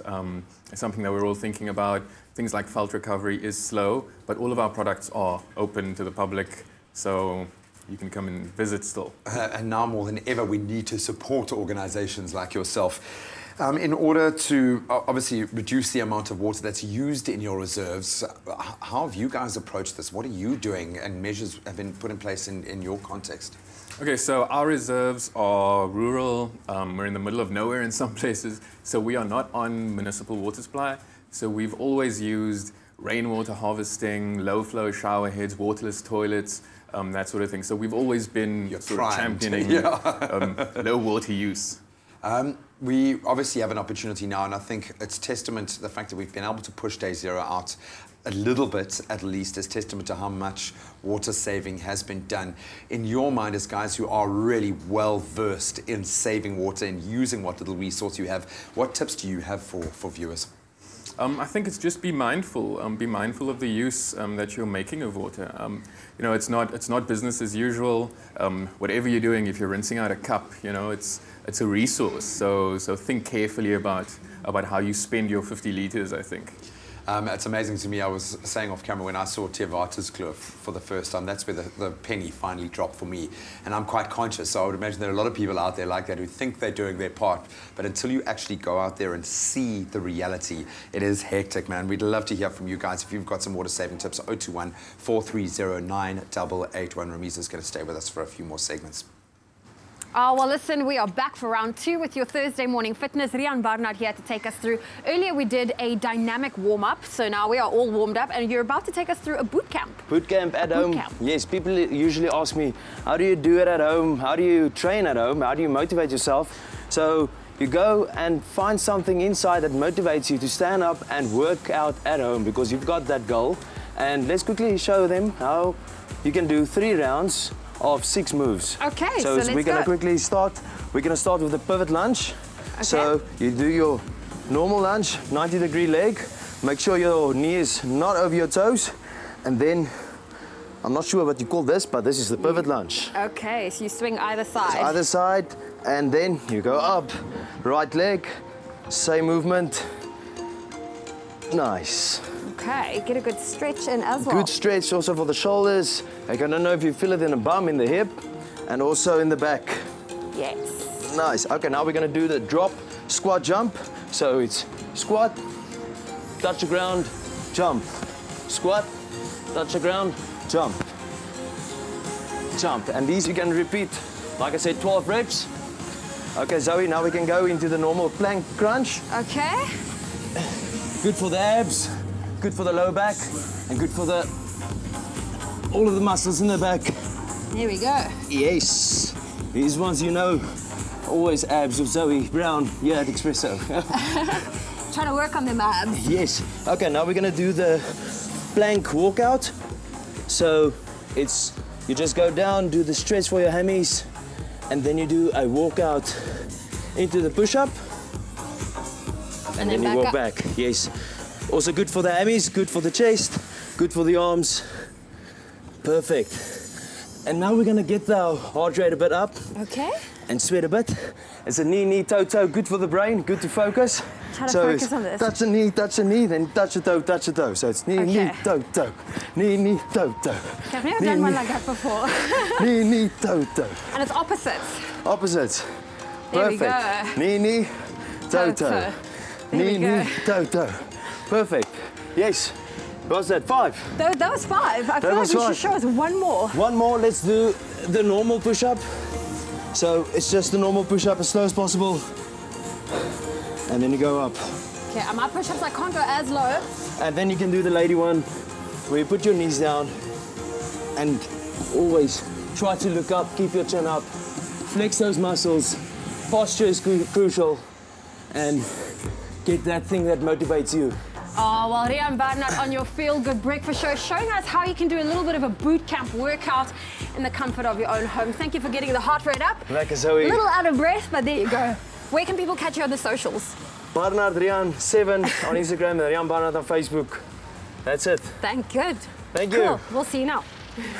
Oh man, we love you. Rian, have an awesome day. Thanks for that, Zoe. Now, let's get serious again for a second. We're talking about the implications of day zero of the current drought and the crisis here in the Western Cape. On Cape Nature in particular, we've got Ramiz Matthews here, who has proven himself to be a tome of knowledge when it comes to this particular area. And what I'm loving is the fact that you guys have already been operating at best practice when it comes to saving water for a while now. That's how you guys have sustained yourselves. And you've mentioned that there's been actually kind of an uptake in people getting out there to experience nature, to connect with nature, which shows me that we've got a heart and people are motivated. The hikers out there are all of our trails, our rivers, our dams, these places that we love to go and experience and go and hike, and we've got so many fanatics out here. Are they still open to the public? Can we still connect with nature? Yeah, the majority of our hiking trails are still open. I think we have a few sites that that would have suffered large fires that just aren't recovering because of the low rainfall, but the majority of trails open where we are open for business. I love that, and you need to go and support. We've seen so many sectors suffer hugely from the lack of water here. Tourism, the film industry, the hospitality, you know, we don't want that to spill over into ecotourism as well. Yeah. What do we do if day zero, how much of an impact is day zero going to make for you guys, or are you kind of already in a protected bubble? How are you approaching day zero? I don't think that anybody's really protected. I mean, we're part of a community that's facing this challenge, so we're not separate in any way. I think in terms of our tourism products, we'll work to keep everything open. But like I said, it's an individual effort.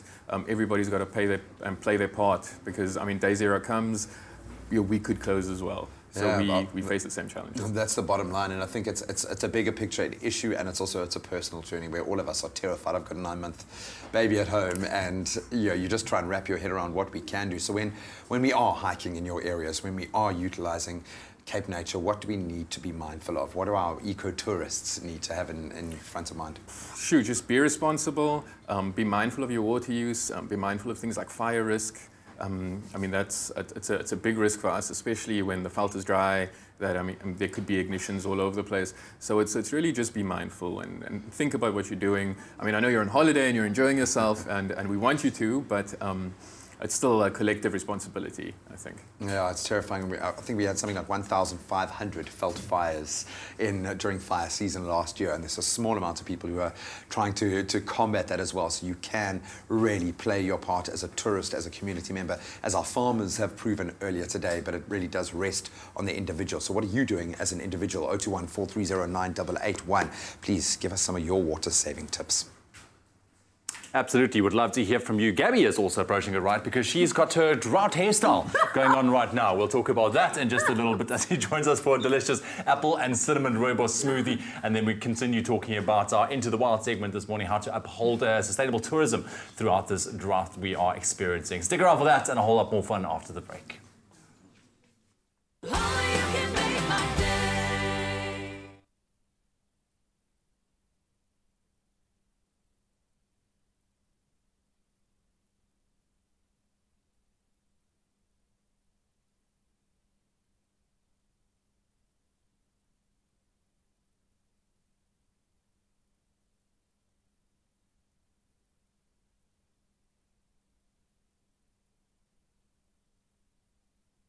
It's my feel.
It's my feel-good breakfast show. Welcome back. You're live with Expresso. We have got Ramiz Matthews from Cape Nature in studio. We are talking about the current drought crisis, and we asked you guys to put some tips and at least weigh in on the conversation. What are you doing to save water? And we've had a couple of really interesting things come through. Maria here in Cape Town says she's been saving rainwater since 1994. Because we knew this was coming. We've known for a long time. They built the reservoirs on the top of Table Mountain 100 years ago. We know what's going on here. Then Alex saying and making a suggestion, maybe we should be digging our dams deeper to prevent evaporation, less surface area, make it deeper. And that kind of raises an interesting question. In terms of the big reservoirs of water, the dams within Cape Nature, are there still big bodies of water that people can get out to? And is it safe to swim in the water that's there at the moment? Okay, yeah, so where we still have water flowing, coming out of the mountain in our rivers, it's definitely safe. I don't think you could get water cleaner than that. That is the water source. And then some of our pools that are at our accommodation facilities, we've been trying to harvest rainwater and we've been topping up in that way. So the ones that are still open are still great to swim. Have you guys taken the mindset that this is the direction we're going in perpetuity now? We're not going to have a rainy season. We are caught in a drought, the biggest ever, but we effectively live in a desert that is only getting drier. What future plans have you guys put in place? Where is Cape Nature's mindset moving forward? Okay, so absolutely. I think we're looking at preserving a resource that is definitely finite, and I think we've always looked at it that way. And simple things, it's a behavior change. So a waterless toilet. When we launched Kogelberg Nature Reserve in 2012, that was one of the selling points, and we were scared, how are people going to react? Boy, has the story changed now. But I mean, that saves thousands of liters of water a year, and they work. It's clean, there's absolutely nothing wrong with them. So it's things like that that I think people need to start taking a little bit more seriously, that you can do at home, a little bit beyond just a low-flow shower head. What makes you most nervous? What is the worst case scenario for Cape Nature? What are you guys preparing for on the darkest end of the spectrum? I think, for us, it's just like everybody else. Low rainfall is a big challenge. Specifically, I mean, we don't want to see people not coming to nature reserves. We want to keep sharing nature with people. And then also, from an ecological perspective, dry felt, that sort of thing is increased fire risk. We protect species, so they are at risk as well. So we are hoping for rain, just like everybody else. You have an opportunity, I think, to obviously engage with the broader public. Why do you feel it's a responsibility to put this message out there on a personal level? Because you guys are championing this cause. Yeah, I think it's one of those things that we've taken for granted for a very long time. You open a tap and water comes out, and the message is water doesn't come from a tap. Yeah. It travels a long way, and we do a lot of work in terms of things like alien vegetation management, invasive aliens that are drying up our reserves of water, and that's time and effort goes into that, and people need to realize that we are fighting to preserve something. And we're all standing together. I love that. We're going to connect one more time. Again, keep those comments and those suggestions coming through. Hit us up on our Facebook page or give us a shout to 021 430 9881. What are you doing to save water? That's right. What are you doing to save water, Gabby? I'm not washing my hair. It takes a lot of it. So she mentioned she comes, it's like, this is my drought-friendly hairstyle. This is what I'm doing. So just a headband, that's it. But also, when we wash our veggies and stuff, we've been saving all the water. We've really been making an effort to... I feel terrible just buying all the plastic bottles now because I'm like, so much plastic. But I mean... Reuse. No, we have, trust me. Good, we've been so good right now. It's frightening. Gabby's taking this very seriously, you can see. Well, she is here. She's helping us cool down with a delicious smoothie. We're using Freshback Junior Rooibos tea, and we're putting it into an apple and cinnamon smoothie, which is going to be absolutely amazing. Yes. Perfect for the whole family, actually, yes. Yeah, it's really yum. All right, Gabby, floor's yours. You've got some great ingredients in front of us. Thank you. Let's do it. So we've actually got our milk that's just been in the stove. We're just slightly heating it up so we can put one of our Rooibos Junior tea so bags in the milk there? Yeah, so just so you can kind of let it seep and allow the flavour of Rooibos to come through in your milk. Okay.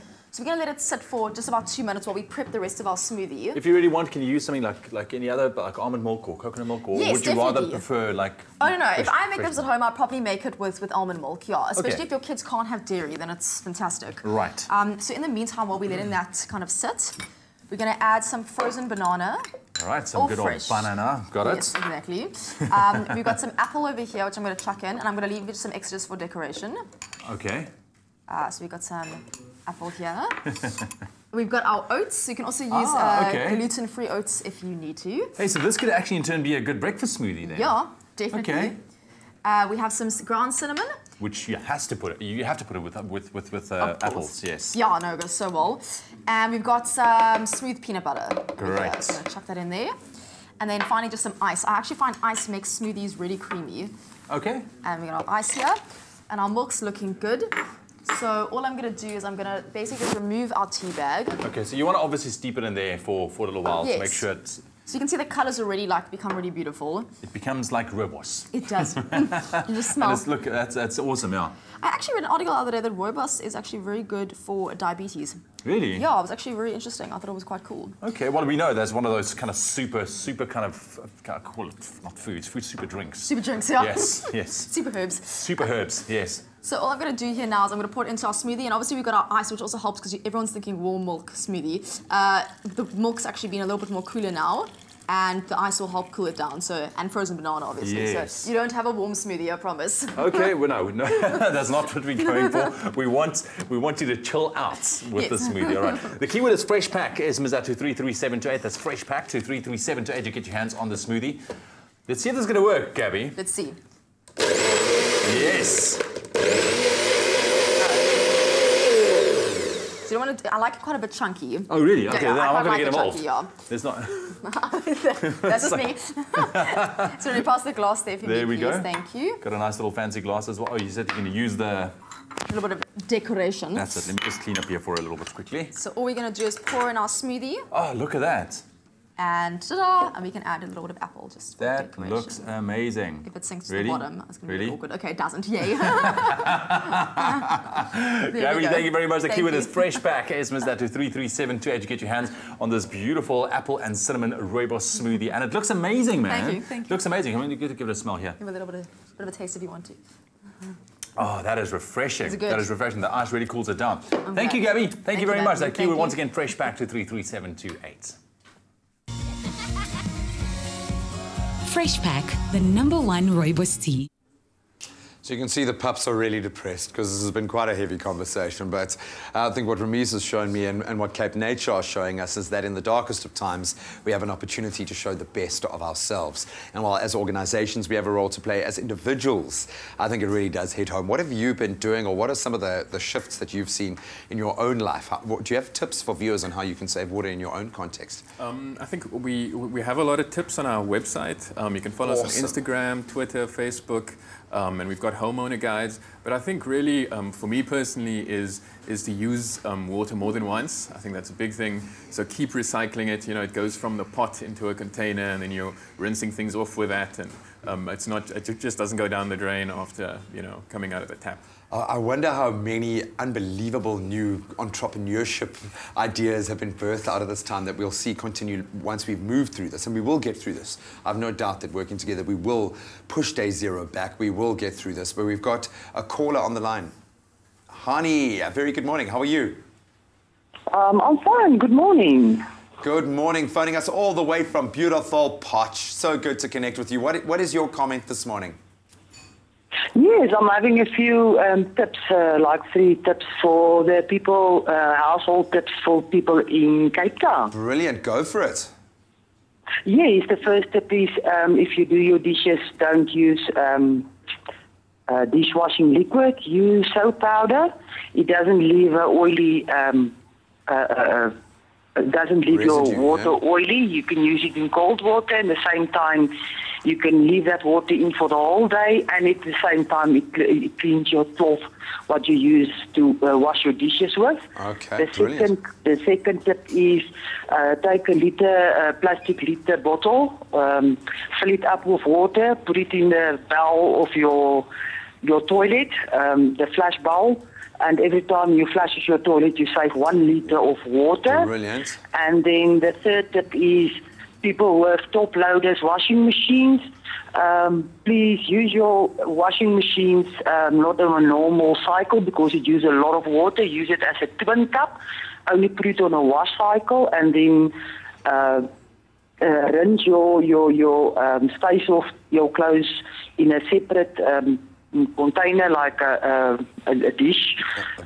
Bucket or a drum, yeah. Yeah, yes, a bucket or whatever. And then when you empty your washing machine, empty it on the plants or on the grass. I mean, why waste that water? Just water your plants or the grass. You can see Potch has been dry for a long time. You know how to do it. That is awesome. Thank you so much. 3 brilliant tips. And I think a lot of people have already started adopting things like that. But just by making those small incremental changes, 1 litre on 1 flush, how much of a difference that can make. That is absolutely awesome. Thank you so much for that.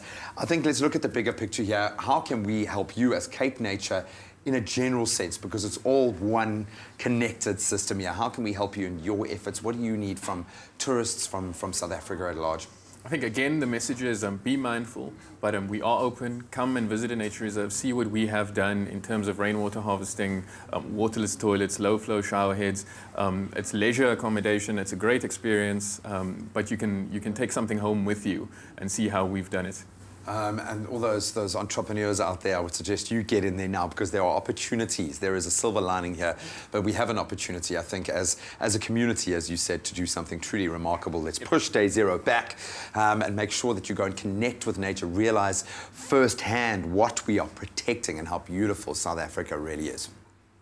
We're taking a quick break on your Feel Good Breakfast show. Nick Strelitz is here with his floral socks, and we're going to be debunking those fashion myths, so don't go anywhere. The floral socks, one of them? I don't know. Let's find out. What? No, just kidding. And in the kitchen with Angie Boyd is all about tropical slices, in keeping with this hot weather. Stick around after the break.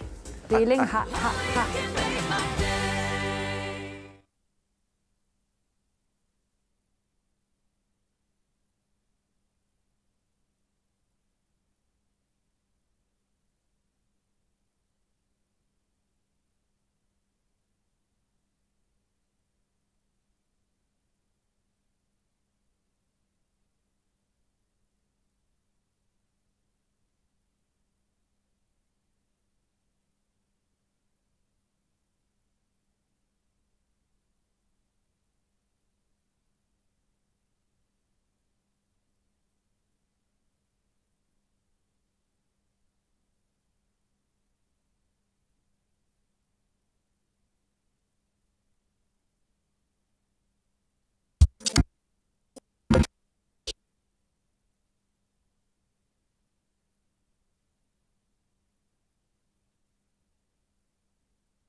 It's my Feel Good Breakfast Show.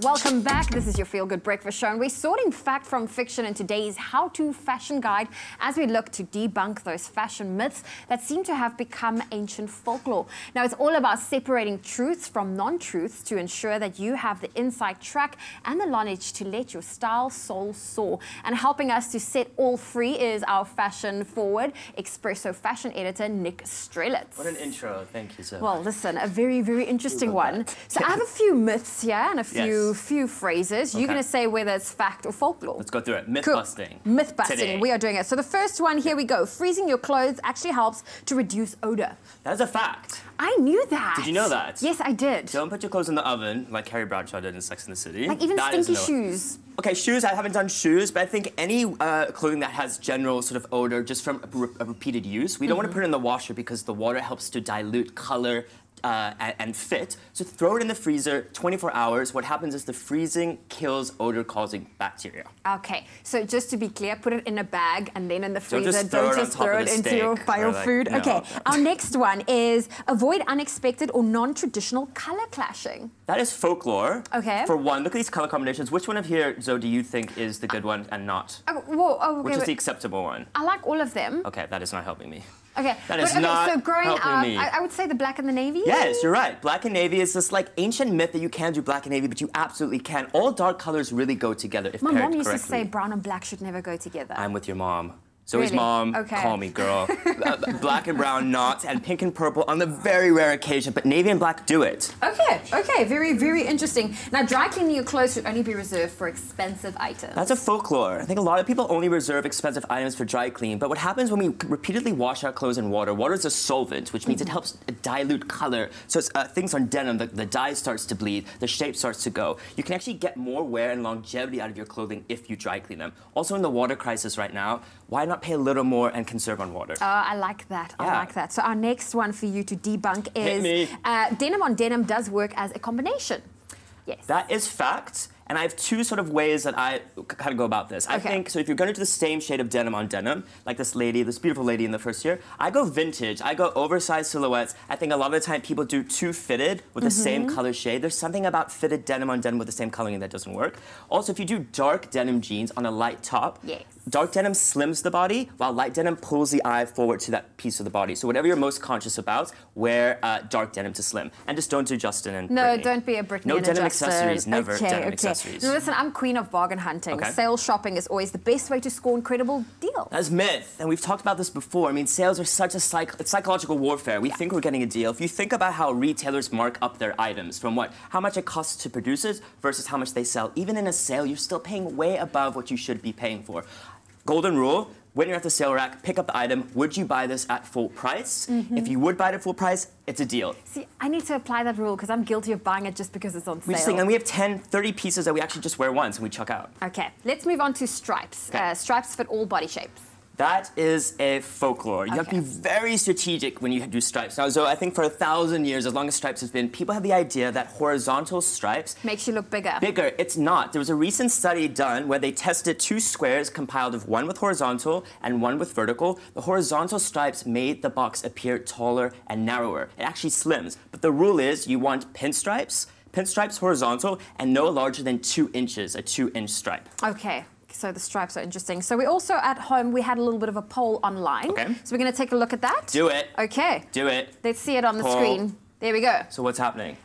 We are chatting okay. fashion myths, and we want to know which fashion myth are you unsure of? Black and navy. People do black and navy. My big tip with black and navy as well is do 2 different fabrications. So the colors don't bleed. They need to look delineated from each other. So play around with textures. Textures. So do a velvet black skirt with a lace navy top. Okay, buy winter kit in summer. Okay, you should be buying a full season ahead, a full year in ahead, because what happens, it's so difficult, but at the end of summer, you start getting winter drop. So buy all your summer pieces for the next summer while they start to bring in winter pieces, and the same for summer and winter. See, it's very difficult. I can't wrap my mind around that. And 25% says only dry cleaning denims. Yeah, well, denims is a big one because denims, particularly indigo dye denim, that's denim that hasn't been treated. It will bleed if you put it in the washer, and it also loses its shape. So rather pay a bit more at the dry cleaner and get those jeans lasting longer. Okay, well, Nick Strelitz, thank you so much for joining us and keeping us in the know and, keeping us on top of the trends. But if you'd love to join this conversation, head on over to our Facebook page. We're on the Expresso Show Morning Facebook page, and you can get more fashionable fun that side, and we'd love to hear from you. Thank you, Zoe. But Nick, I think you'll be very, very proud of Angie because she's rocking that black and navy this morning. Awesome stuff, right on trend, Angie. Lovely to have you. It's your normal look. Look at that. Listen, Valentine's Day. It's around the corner. We're in the month of love. Okay, it's here. Can you? Andy's very excited for one. Tropical cake slices. You can't go wrong with that. There's quite the spread happening here right now, Angie. But put it together for us and help us spoil that loved ones in lives, especially for the gents, because it's gluten-free. It's gluten-free, so it's Wow. light and fluffy Yes, and yeah, points, Valentine's-y. points. Okay. So it's basically a cake mix that we've just used a little heart cutter. Okay. Cut out heart Look shapes. at that, it's beautiful. Aren't they adorable? Beautiful. And then you can share it with your loved one. You can share of your it with romantic dinner. of which Angie is As long going as to do as long as there's well. lots of champagne, I'm happy. Good. Right, let's put on gluten-free cake slices together. Yeah, very basic recipe. So obviously we've replaced all our normal flour with our gluten-free flour. So I've got various gluten-free flours here. We've got tapioca, we've got coconut, we've got soya, and we've got rice flour. Are you going to use all of them? We're going to use all of them because they sort of all serve a function. Okay, okay. And there goes the crack the egg with one hand trick. Yeah, we've got our eggs. I actually only need 1.5 eggs because these are quite big. So the recipe says 2 small eggs, but I'm just going to use the one because it's quite big. Yeah, no, that's an egg. That's an egg. So egg, we've got some canola oil. You can use any oil you like, depending on the flavour. You could add olive oil if you wanted to. But that's going to change the flavour a little bit. It's obviously going to change the flavour. I actually quite like using that cold-pressed canola oil now. That's quite a new thing. Then we're going to orange. Tropical orange. So we've got our flavour coming in here. Right. And it's about half, I'm just guessing. Well, that's one way to make it tropical. There we go. Right, and then all our dries are together. So, do you want want me to throw or mix? What do you want to do? Throw.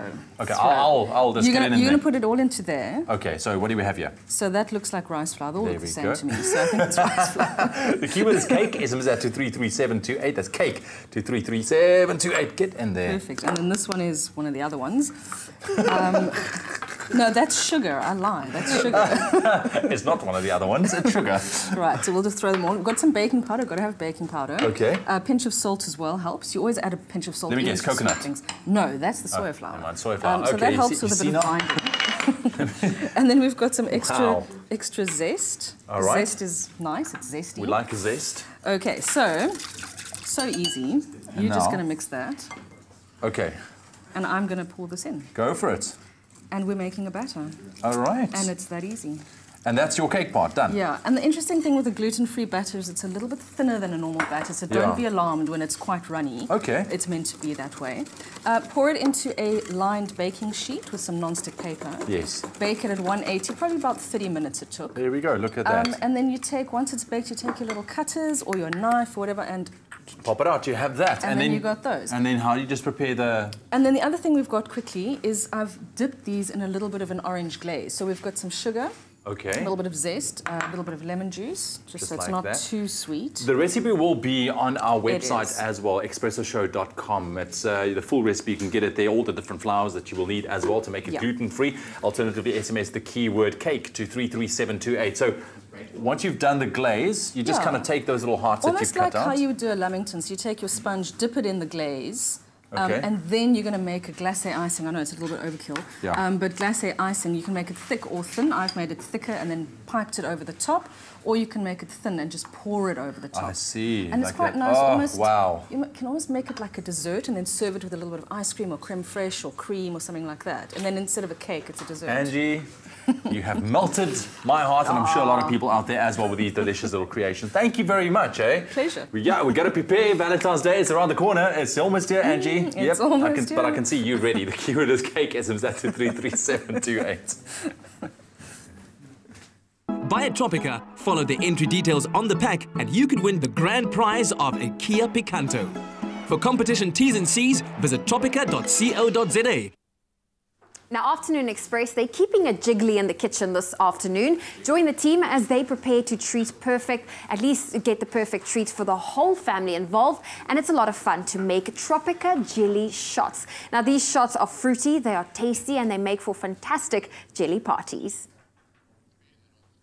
Oh, I'm loving Chewing the Breeze with Mr. Jared Ricketts, an unbelievable talent. Thank you so much for some amazing performances. Your band are also just unbelievable at the moment. Wonderful guys, yeah. There are so many things that I want to talk to you about, guys. I think let's first talk about Cape Town International Jazz Festival, because for an artist your age to get that nod in your life path, this is going to be something that most people aspire to, you know, 20, 30, 40 years into their career. How did it come about? How do you even, were you just bugging them and like, put me in, put me in, put me in? Do they phone you? How does something like this come about? No, so they have this competition annually, the ESP Young Legends competition, and I got a few friends calling me, telling me, you have to enter this, you have to enter this. And I'm very like, oh, I don't know about competitions, I don't know if I want to do this.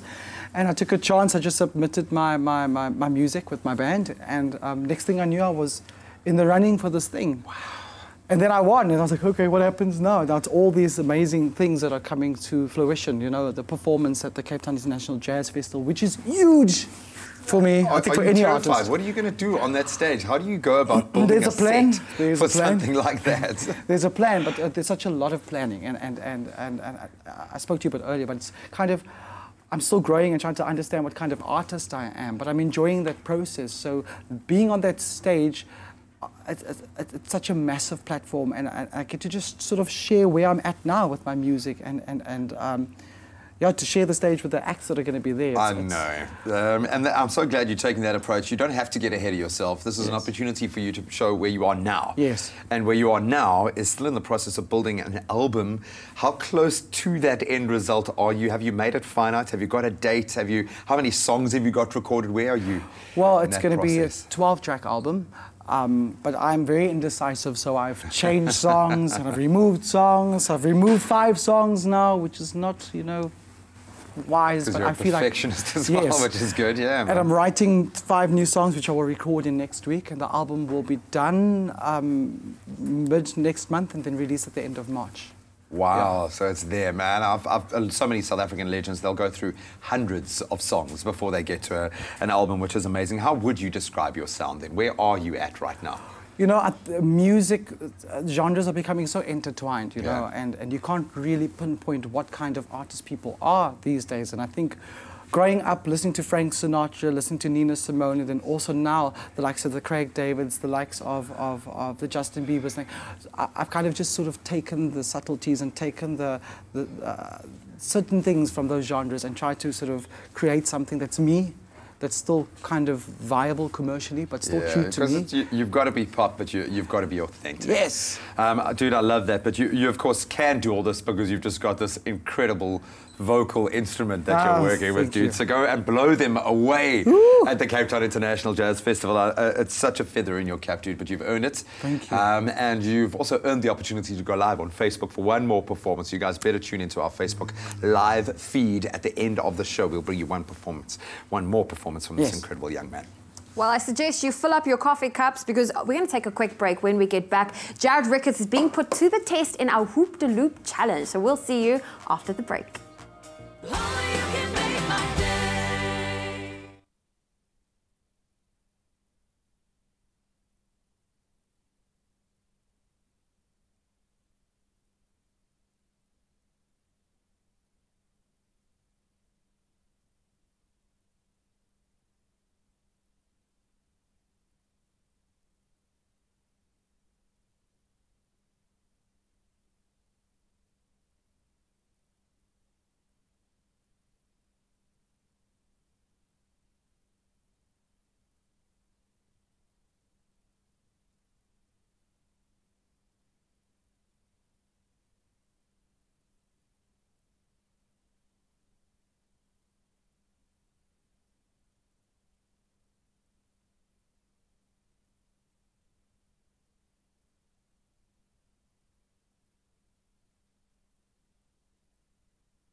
It's my feel-good breakfast show. All right, welcome back. You're tuned into your Feel Good Breakfast Show Expresso right here on SABC3. Before we say goodbye, very, very special post on social media. Look at this man pretending working very, very hard. His name is Lucian Albertine. Yes, he also goes by the name of The Lucian, and it's his birthday today. Our studio floor manager. Happy birthday, Lucian. And let's take a look at some of the comments. Zorn says, the snack. The snack. Happy birthday, studio floor manager. Unati says, happy. Michelle Martina says, happy birthday. God's richest blessings on your life. And Gita Sam as well. Hello, Gita says, happy birthday, Lucian. Hope you're having a great day. And he is. But I have to read you this last one as well from Ntombi Maduma Bishop says, he is yummy. There we go, Lucian. There we go. Happy birthday, my friend. Happy birthday.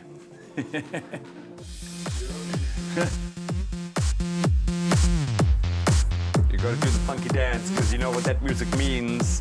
We've taken a 2-day break. Why? Because we brought the greatest champion of them all. Jared Ricketts is here to take on the Hoop the Loop challenge. Buddy, it's hectic out there. No you know, this ain't no game. Okay, this is real life. This is where all of your talent comes to bear. She's awesome at this, okay? The hips don't lie. She can rock this, but the real question is, can you do it, sir? He's nervous. He's so how it's nervous. going to happen is we're going to put 30 seconds on the clock. We need you to shake your hips for 30 seconds with that hula hoop. That will earn you 100 points. If you drop it, it's deduct 10, and you have 3 chances. But if you get your 100 points, we'll add another hoop to see if you can get the highest score possible. We could so do a game show now. I think I'm ready. Jared, are you ready, my brother? Let's see how far. Are you ready? Take that remedial hoop, I call it, the big guy. 30 seconds to change your life 3, forever. 2, 1. Let's see if you can hoop the loop. Come on, Jared. Come on, son. There we go. Oh, what was that? I saw you do it for like half an hour before this. Come on. In the ad break, he was practicing. I think 2 more attempts. Right. Let's do it. Come on, You buddy. have 2 more Come on, attempts. buddy. Feel it with him. Feel it, guys. Come on. Feel him into the zone. Just vibing. There we in go. Come on, there we go. You have to swing Tiger's the eye, hoop. tiger's There we eye. go. Ooh, There we go. That's much Keep better. going. Love handles, keep me up. Come on, buddy. There we Come go. on. You're Come an on, athlete. love handles, keep me up. You're an athlete. You have You're another a 20 tiger. seconds or so to go. Come on, 20 seconds to go. You're almost there. Come on. Come on, don't get the hip cramps. Come on, you can do it. Stay up, stay Come up. on. Up and down. Keep going. He's willing it with his You've got mind. 10 seconds He's willing left. it with his mind. 8, 7, 6, 5, 4, 3, 2, 1. I love the hand signals that are going with it. Booyah! Well 90 done. points in the bag. Can we make it 190? I think we can. I think we can. Are you ready for your second the key hoop? is to get hooping, and then I will add the second hoop for you. Jared, just think about it as if you're performing, because when he's performing, you know, he's loose. You got that vibe. He's Just got the imagine vibe, he's got the there's like dance. 20,000 people out there So at the come Cape on. Town There's a lot of International faith. Jazz Festival. Why don't you just sing one of your songs and do it? Come on, my brother. Come on, my brother. Maybe nursery rhyme will help me. Which Yeah, go for anyone, dude. Anyone. Anyone's got a rhythm. You can do this, buddy. You can do this. There we go. I believe. Let's try it with both. Let's So try going and with see if hands, you've got knees, both ears, going. and shoulders all There over we there. go. Come on, this is it, buddy. This is You it. guys are just blocking him right now. No, This it's is serious, good. man. No, This it's is serious. Doing a serious business. Come on, Guys, man. come on, dude, you're let's a go. Bundicant. Come on. There we go. Ah, that was your last Well done. attempt. Well, you Don't know worry, what? you're Cross still an the amazing fingers. singer, brother. Cross the fingers. Come There on. we go. You There got we one go. more. But the strategy starting it up top here. I don't know why. No, it's good. It's good. Go It's for it. all Come on, you about can the do this. hips. You do it your way. You do it your way, Jared. You got nice hips. This is I'm hipless and your hopeless, final. clearly. Oh, it's but he still still going kept on it the going. Okay. You got good knees, dude. You got good knees, Jared. You're a superstar.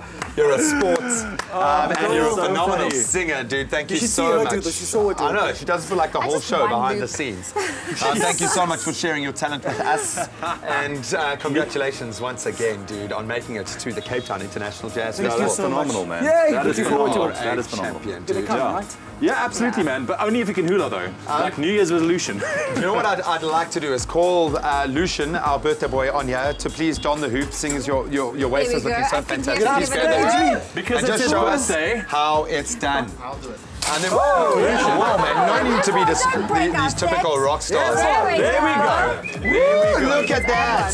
Happy birthday, Cheers, guys. Thank you very much. We'll see you tomorrow. It's Friday. Yes, man, we love you! I did it. Expresso Morning Show, made with love by Clover. Another feel-good production.